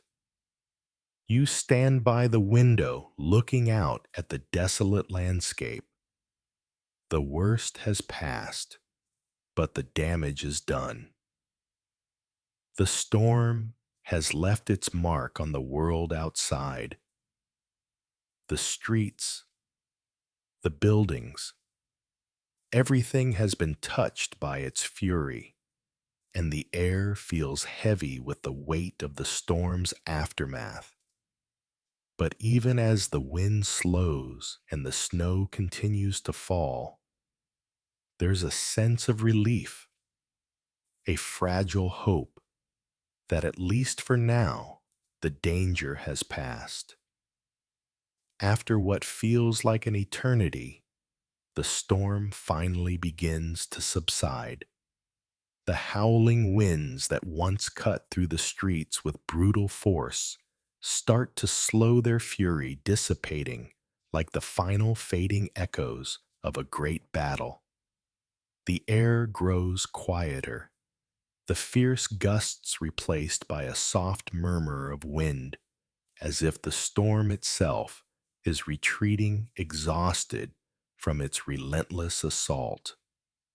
The snow continues to fall, but no longer with the same ferocity. Now, it's a gentle, almost peaceful dusting that seems to settle onto the already massive drifts, adding yet another layer to the blanket that has swallowed the city whole. Where the storm had once roared in all its violence, there is now a haunting stillness. The kind of silence that fills the space left behind after something immense and catastrophic has passed. The world feels held in suspended time, frozen in the aftermath of nature's fury. The usual sounds of life, once so constant and familiar, are gone, replaced by a heavy, oppressive quiet. Even the snow falling softly now only adds to the eerie atmosphere, its flakes seeming to whisper as they drift down from the sky, blanketing everything in their path. You stand by the window, peering out into the vast, desolate landscape. The streets, once bustling with activity, are now barely visible beneath a thick layer of snow. The outlines of familiar buildings are obscured, their details lost beneath the storm's fury. The once vibrant city, full of life and noise, now feels like a lifeless shell, its spirit buried under the weight of the snow. The worst of it has passed, but the damage is done. The storm has left its mark on everything, and the city you knew is gone, at least for now. The weight of the aftermath presses down on the air, a heaviness that seems to linger, as though the very atmosphere is mourning the destruction that has occurred. Yet in the quiet that follows, there's a sense of fragile relief, a quiet hope that at least for the moment the danger has passed. There are no more gusts of wind to tear through the streets, no more snow falling in blinding torrents. The storm has spent itself, leaving behind only the soft whisper of snowflakes and the fading sound of the wind's retreat. Still, the calm is deceiving. The storm may have passed, but its effects will be felt for much longer. The city lies buried beneath a blanket of snow, the recovery ahead uncertain and daunting. Yet in this moment of stillness, there is at least a glimmer of hope. Hope that the worst is over and that slowly life will begin again. The storm has left behind a world changed, but the people who remain will rebuild, and the city will rise once more in time. For now, though, you stand in the quiet watching as the snow continues to fall, its soft touch a reminder of what has been lost and of what is yet to come. Stepping outside, the full scope of the damage is immediately apparent. The once bustling streets are now nearly unrecognizable, buried beneath thick layers of snow. Roads that had been filled with life and movement are now impassable, their paths hidden beneath the white mountain that the storm has created. Carriages which once moved swiftly along their routes are now stuck half-buried, their wheels lost beneath the snowdrifts. Public transportation, which had been the lifeblood of the city, is crippled, its trains and trolleys immobilized, useless beneath the heavy weight of snow. Homes, too, have been affected. Roofs have collapsed under the pressure of the snow, windows shattered by the violent winds. The damage to buildings is extensive, and many families are left to pick up the pieces of their shattered lives. Inside the homes, warmth has been lost, and there's a sense of grief and exhaustion in the air. The city, once full of movement and energy, is now in ruins. Its structures battered, its people battered as well. The recovery will not be quick. It will be long and difficult. But the devastation is not just physical. There are the invisible scars left on the minds of those who lived through the storm. The fear, the uncertainty, the trauma. It will take time to heal, time to rebuild not just the city, but the spirit of the people who call it home. It will take time to heal, time to rebuild not just the city, but the spirit of its people. The uncertainty of the future will weigh heavily on their minds. The city may rise again, but it will rise from the ashes of loss, from the deep emotional scars left by the storm. The physical scars may heal, but the emotional toll will remain a quiet reminder of the storm's power. The people of the city, though battered, will rebuild, but they will do so with the knowledge that nothing is ever as secure as it once seemed. They will learn to move forward slowly, cautiously, with a new understanding of the fragility of the world they inhabit. In the days that follow, the city begins to slowly stir. Communities come together not as strangers, but as survivors bound by the shared experience of the storm. The first priority is clearing the streets, removing the debris, and making a path for those who need to move around. People work together, shoveling snow, digging out the entrances to buildings, and helping those who are trapped inside. It's a grueling process, each shovelful of snow a reminder of the struggle, the exhaustion that everyone feels. But even in the midst of the hardship, there is a quiet resilience. The people of the city are not just rebuilding their homes, they are rebuilding their lives, and they do so with determination. Neighbors help neighbors' families reach out to one another, and strangers offer what little they have to ensure that everyone has a chance to recover. The storm has taken much, but it has also brought out the strength in the people who remain.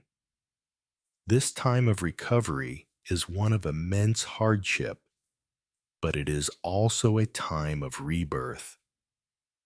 The city, though scarred, begins to regain its pulse. It is no longer the city that once was. It is something new, something shaped by the strength of its people, by their willingness to survive and rebuild. The landscape outside has changed. The city itself has changed, and the people too have changed. What was once a city full of movement and noise is now a city of quiet determination. The storm has left its mark, but the people will carry on building something stronger in its wake. In the days following the storm, the city begins to find its rhythm again, albeit a quieter, more measured one. The streets that were once filled with noise and movement are now full of people working side by side, their faces determined, yet worn with exhaustion. The storm's damage is still visible, but the people driven by necessity and a newfound solidarity push forward together. The rubble and snow are cleared. Bit by bit, each shovelful a small victory over the chaos that the storm left behind. People dig out vehicles, clear roads, and shovel their way to the homes of the elderly or those too frail to help themselves. The simple act of moving the snow becomes more than just a physical task. It becomes a symbol of the city's recovery, of the resilience that flows through the veins of its people. But recovery isn't just about clearing the streets or rebuilding homes. It's about rebuilding a sense of belonging, a feeling of safety that was torn away by the storm. As the days go by, people begin to share their stories. There is an unspoken bond among them, a shared experience of loss and survival. Neighbors who may have never spoken before now find themselves helping one another, offering whatever they have, whether it's food, blankets, or a listening ear. The storm, in its devastation, has forced people to rely on each other in ways they never had to before. Strangers become friends, and those who once lived isolated lives find themselves drawn into a collective effort to heal and rebuild. The act of rebuilding is as much emotional as it is physical. The storm has taken much from the people of the city, not just their homes, but their sense of normalcy, their belief that life would always continue in the same predictable way. The destruction is not just of buildings, but of routines of memories. But even in the face of such loss, the people of the city begin to rebuild not just the walls of their homes, but the very fabric of their community. There is a quiet strength in this process, a slow and steady determination to rise again. Each brick laid, each street cleared, and each shared moment of kindness adds to the foundation of a new, stronger city. This time of recovery, though, filled with hardship, also brings the opportunity for rebirth. The city, though scarred by the storm, begins to regain its pulse. It may no longer be the same city it once was, but in many ways it's stronger for the trials it has endured. The landscape once filled with familiar streets and bustling neighborhoods is now marked by the storm's aftermath.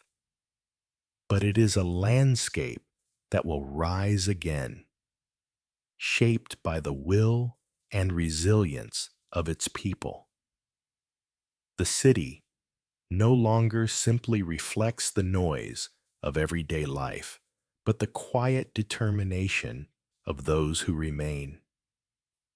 The sound of bustling traffic is replaced by the steady rhythm of recovery, the sound of footsteps in the snow, the scrape of shovels, and the murmur of voices working together.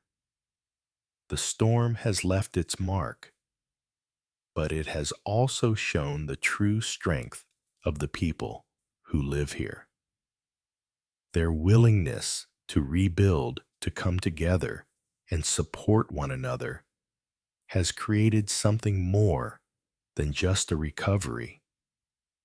It has created a new sense of community, one that values solidarity, resilience, and hope in the face of adversity. And in the wake of the storm, the city begins to grow again, not just in physical structures, but in spirit. The people forever changed by the experience have come through the storm, stronger, more united, and more determined than ever to rebuild their city, their lives, and their hearts. In the aftermath of the storm, the city, still reeling from the devastation, begins to turn its gaze toward the future, and the harsh reality of what they had just endured sets in. It becomes painfully clear that the inability to predict the severity of the storm contributed to the immense loss. The Great Blizzard of 1888 was not just a wake-up call.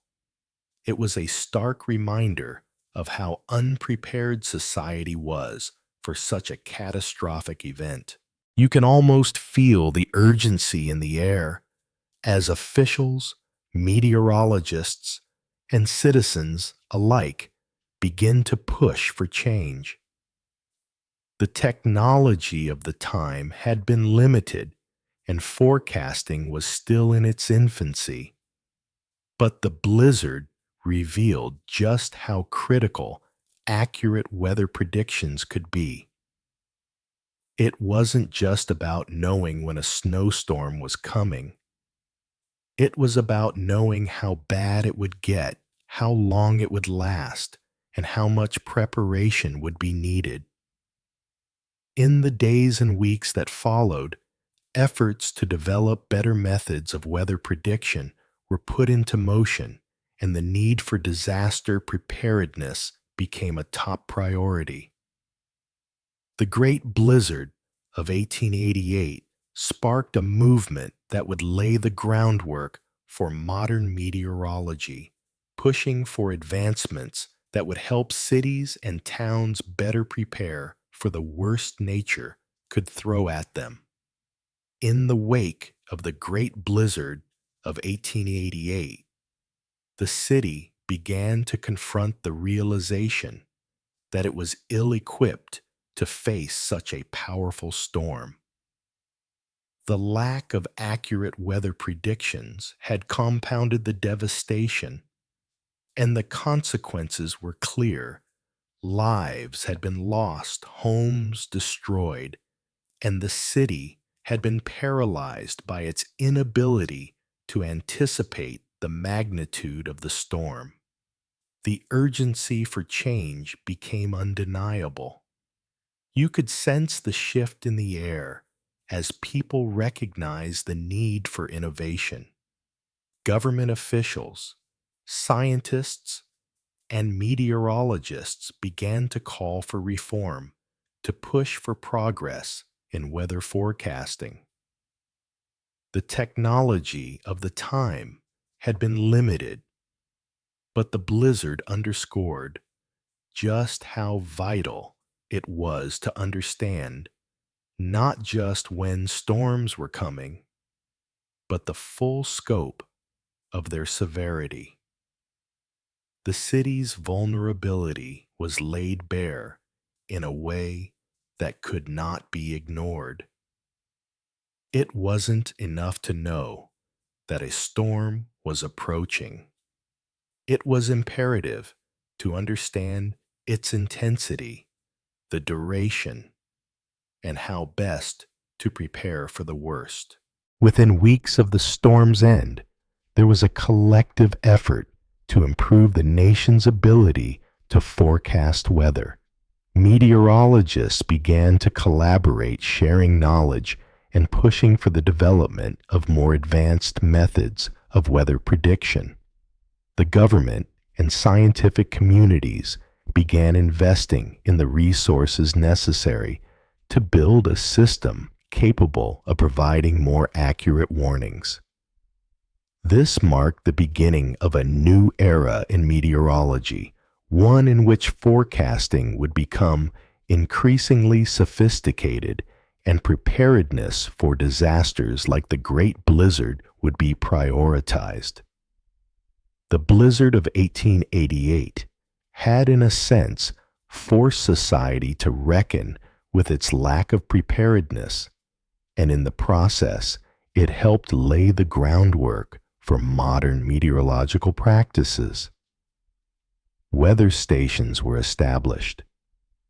New instruments were developed, and the need for better communication about impending disasters became a focal point for public safety. While these efforts were being made to better understand and predict the forces of nature, there was also a growing awareness that the human cost of future storms could be mitigated by better planning and infrastructure. Cities began to invest in snow removal systems, establish emergency shelters, and design buildings that could withstand the weight of heavy snowfalls. Disaster preparedness became part of the civic conversation in ways it hadn't before. What had once been viewed as an unavoidable part of winter now became a matter of planning and protection, a shift that would change the way society interacted with the natural world. But this wasn't just a technical or logistical shift, it was cultural. The storm had taught people to respect the power of nature in ways they had never considered before. It had exposed their vulnerability, but it also sparked an unyielding resolve to adapt, to learn, and to protect what was precious. In this sense, the blizzard of 1888 wasn't just a disaster. It was a catalyst for change, one that would shape not only how cities prepared for storms, but how they thought about the power of nature itself. As the years passed, the storm became a defining moment in history, its lessons woven into the very fabric of meteorological science and urban planning. The people who had lived through it, who had lost so much, would forever remember that winter. But they would also remember the resilience that emerged from the depths of despair. The Great Blizzard of 1888, while devastating, had sparked a movement, one that would not only change the course of weather forecasting, but would also ensure that no future generation would have to face a storm unprepared again. As the city slowly began to recover, the lessons of the storm began to settle in. The blizzard of 1888 changed the way people viewed winter storms forever. No longer were they seen as just an inconvenience to deal with each season.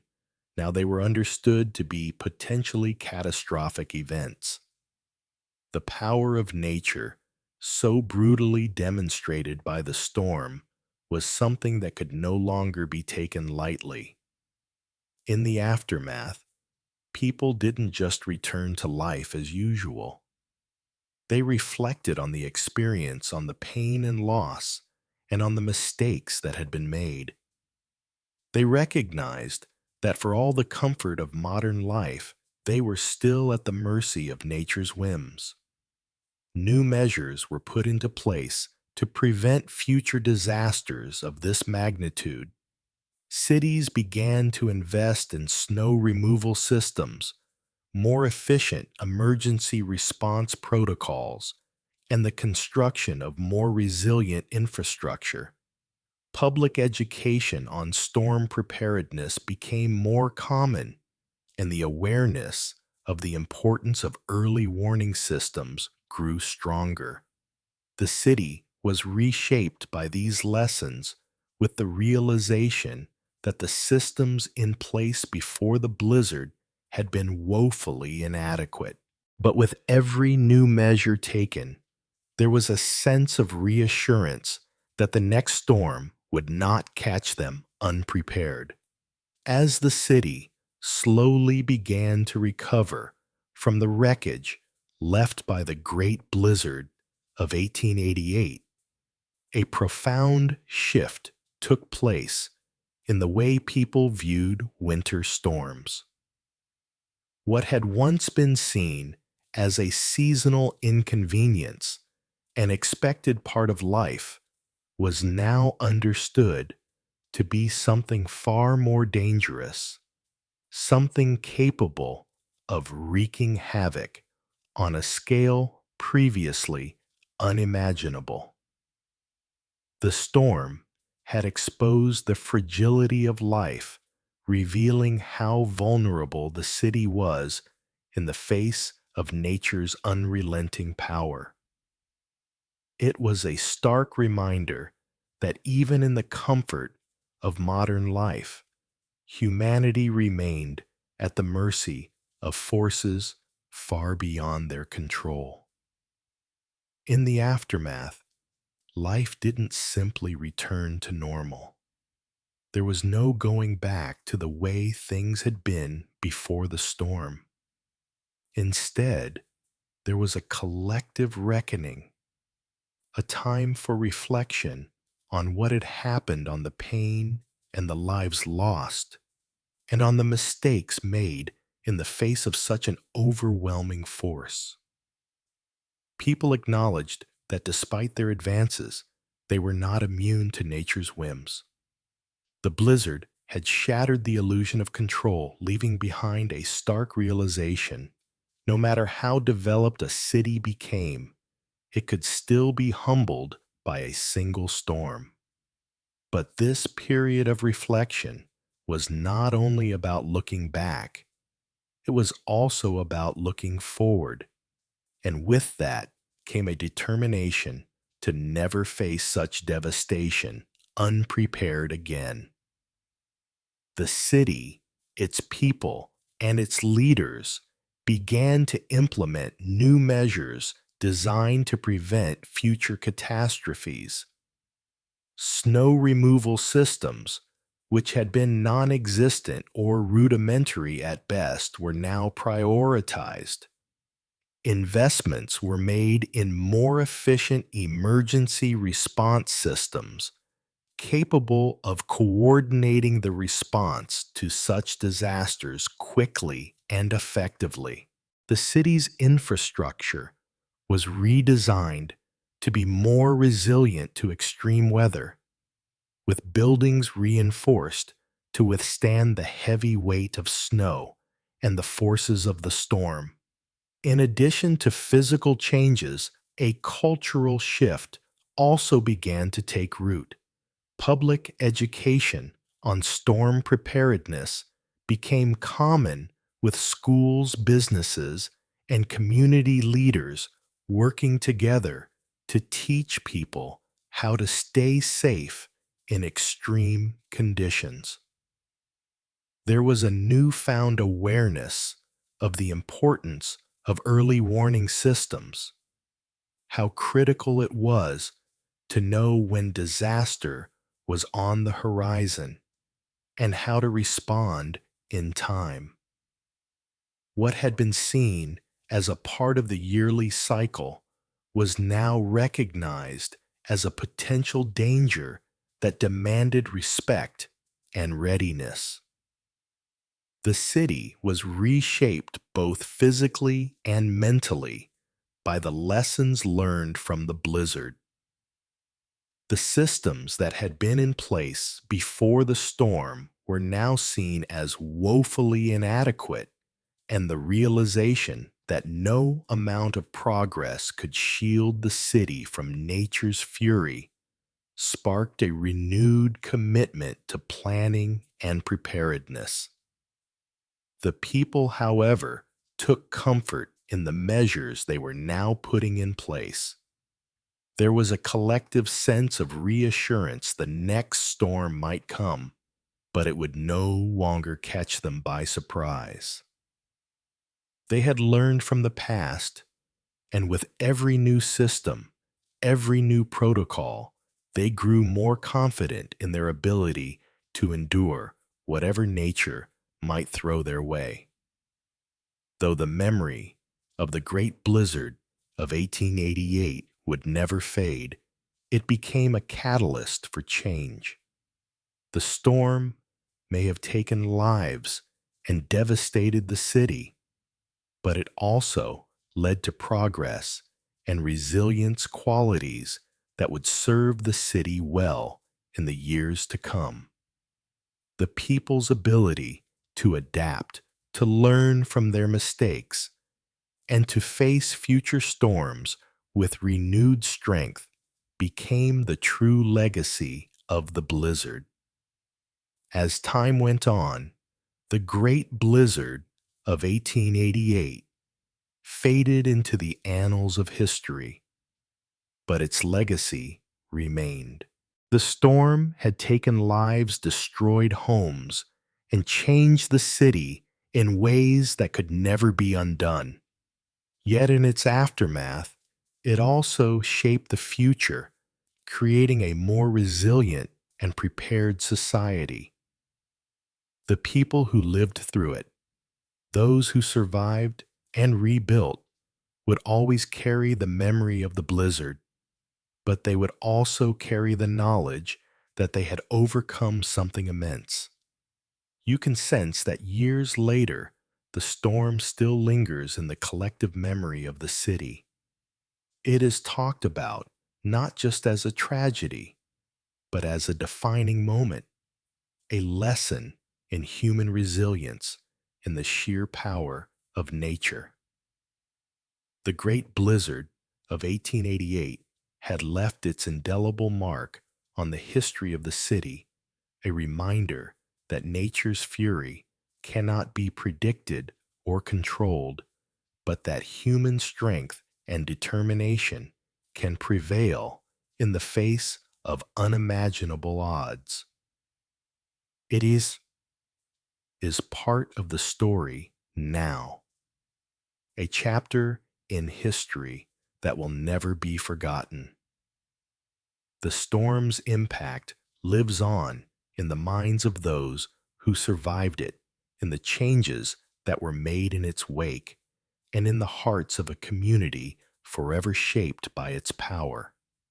As the years passed, the memory of the Great Blizzard of 1888 began to soften, becoming a story told by those who had lived through it, passed down through generations. But while the immediate shock of the storm faded, its legacy was etched into the very fabric of the city. The storm's toll was clear in the rebuilt infrastructure, stronger buildings, better planned streets, and snow removal systems designed to withstand the fury of future storms. It became a touchstone, a reminder of the vulnerability of the world and the strength of human resolve. For the people who had endured the blizzard, it remained a pivotal moment in their lives. Those who had survived, those who had helped rebuild, could never forget the sight of the city buried under layers of snow, the fear that had gripped their hearts in the days of the storm, or the overwhelming sense of helplessness when the winds howled and the streets disappeared beneath the snow. But in that hardship, something powerful had emerged: their unity, their resilience, and the knowledge that they had faced down nature's wrath and prevailed. That collective strength, that spirit of perseverance, became the foundation upon which the city was rebuilt, not just in the physical sense, but in a deeper, more profound way. The Great Blizzard of 1888 became part of the city's identity. It was no longer just a disaster to be mourned. It was a testament to the strength and spirit of its people. Every corner of the city, every street cleared, every building rebuilt, carried with it the memory of what had been lost and what had been gained. It was a constant reminder that while the forces of nature could never be fully controlled or predicted, human determination, community, and resilience could rise above it all. The storm's impact rippled out beyond the city, shaping not just local policies, but influencing how entire regions prepared for natural disasters. It led to advancements in meteorology with better systems for predicting storms and a growing recognition of the need for cities to be equipped to handle the worst nature could deliver. While the blizzard of 1888 remained a tragic event in the city's history, it also became a catalyst for change, an event that through hardship and loss ultimately paved the way for a more prepared and connected world. Even as decades passed, the Great Blizzard was never truly forgotten. It lived on in the stories of those who had witnessed its fury, in the changes that followed, and in the city that emerged from the snow as something new, stronger, more united, and forever shaped by the storm's power. It was a chapter in the city's history that no one would ever erase, a reminder that the harshest trials could give rise to the greatest strength, and that no storm, no matter how fierce, could ever extinguish the light of human resilience. As the storm finally began to subside and the winds slowly quieted, the people of the city were left to face the aftermath. What remained was a landscape of devastation, streets buried under feet of snow homes, broken or lost to the fury of the blizzard, and more than 400 lives claimed by nature's wrath. Yet even in the face of such overwhelming destruction, something remarkable began to emerge from the wreckage. In the face of a seemingly unstoppable force, people found ways to survive, to rebuild, and to help each other through what seemed like an insurmountable disaster.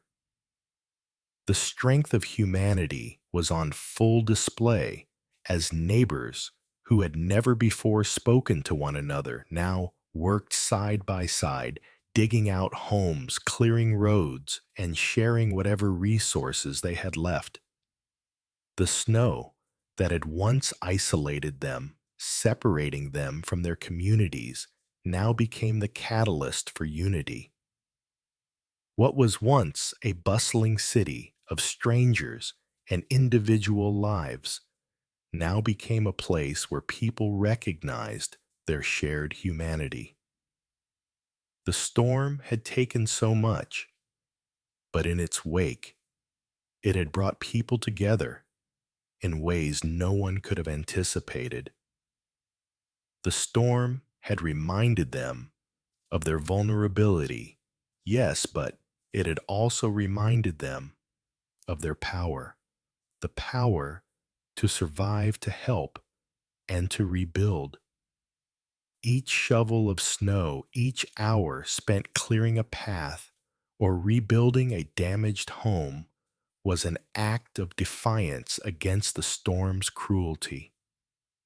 It was as if every movement, every effort to return the city to its former life was a small victory over the nature that had so violently stripped everything away.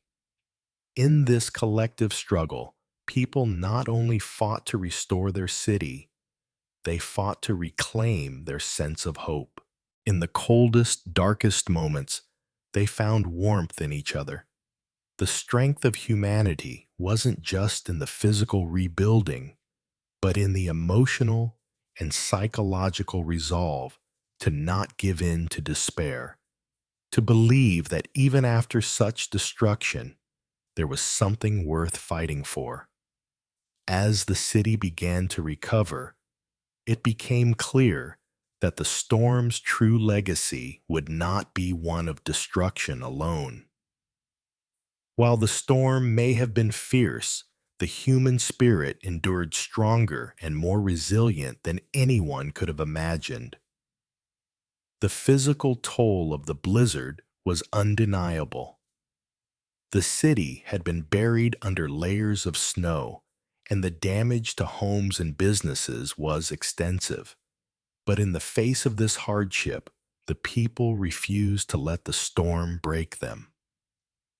There was a quiet strength in the way people came together. The recovery was slow and difficult, but there was no hesitation in their efforts. Neighbors helped one another, not out of obligation, but out of a deep-seated understanding of what it meant to share in the experience of survival. It wasn't just about rebuilding buildings or roads. It was about restoring a sense of community, of belonging that the storm had nearly torn apart. The way people rallied together to provide for one another, to help those who had lost everything, was a testament to the resilience of the human spirit. In the hardest of times, people found a way to keep going. They found hope in each other, in the quiet moments of kindness and solidarity that emerged from the rubble. There was an unspoken bond that formed between those who lived through the storm, a recognition that they had faced the worst and survived. And with that survival came a new sense of strength, a strength that could not be taken by the storm, no matter how violent. They had seen nature's wrath firsthand, but they had also seen the power of the human spirit to endure, to rebuild, and to emerge stronger on the other side. The storm had stripped away the city's familiarity, its rhythms, and its routines, but it also gave rise to something new. In the face of unimaginable odds, the people of the city found a way to continue to thrive and to rebuild their lives. The great blizzard of 1888 may have taken much, but it also sparked a transformation, a shift from a community of individuals to one bound by shared experience and shared resilience. The story of the blizzard is not just one of loss, but one of triumph. It is a story of people who, in the face of nature's fury, refused to be defeated. As we close our eyes and reflect on the lessons learned from the great blizzard of 1888, we are reminded of the quiet that follows the storm, the calm that arrives after nature's fury can feel overwhelming, almost eerie in its stillness. But within that quiet, there is strength. The storm may have shattered the world outside, but it also revealed the resilience that lies deep within the heart of the community. There is something powerful in the way people endure, in the way they find hope even when everything seems lost. The great blizzard of 1888 will forever be a part of history, a defining moment that changed the city, its people, and their relationship with nature. But it is also a reminder that no matter how fierce the storm, the human spirit has the power to endure, the strength to rebuild, to help one another, and to face whatever challenges come our way is within us all. As the people of the city slowly began to recover, they did so not just by clearing the streets and rebuilding their homes, but by reclaiming their hope. The storm had shown them how fragile life could be, but it also showed them how strong they were in the face of that fragility. Good evening, dear listener. As you reflect on the power of nature and the resilience of the human spirit, may you find strength in the quiet after your own storms. And may you always remember that even in the harshest winters, there is hope and there is always the possibility of rebirth.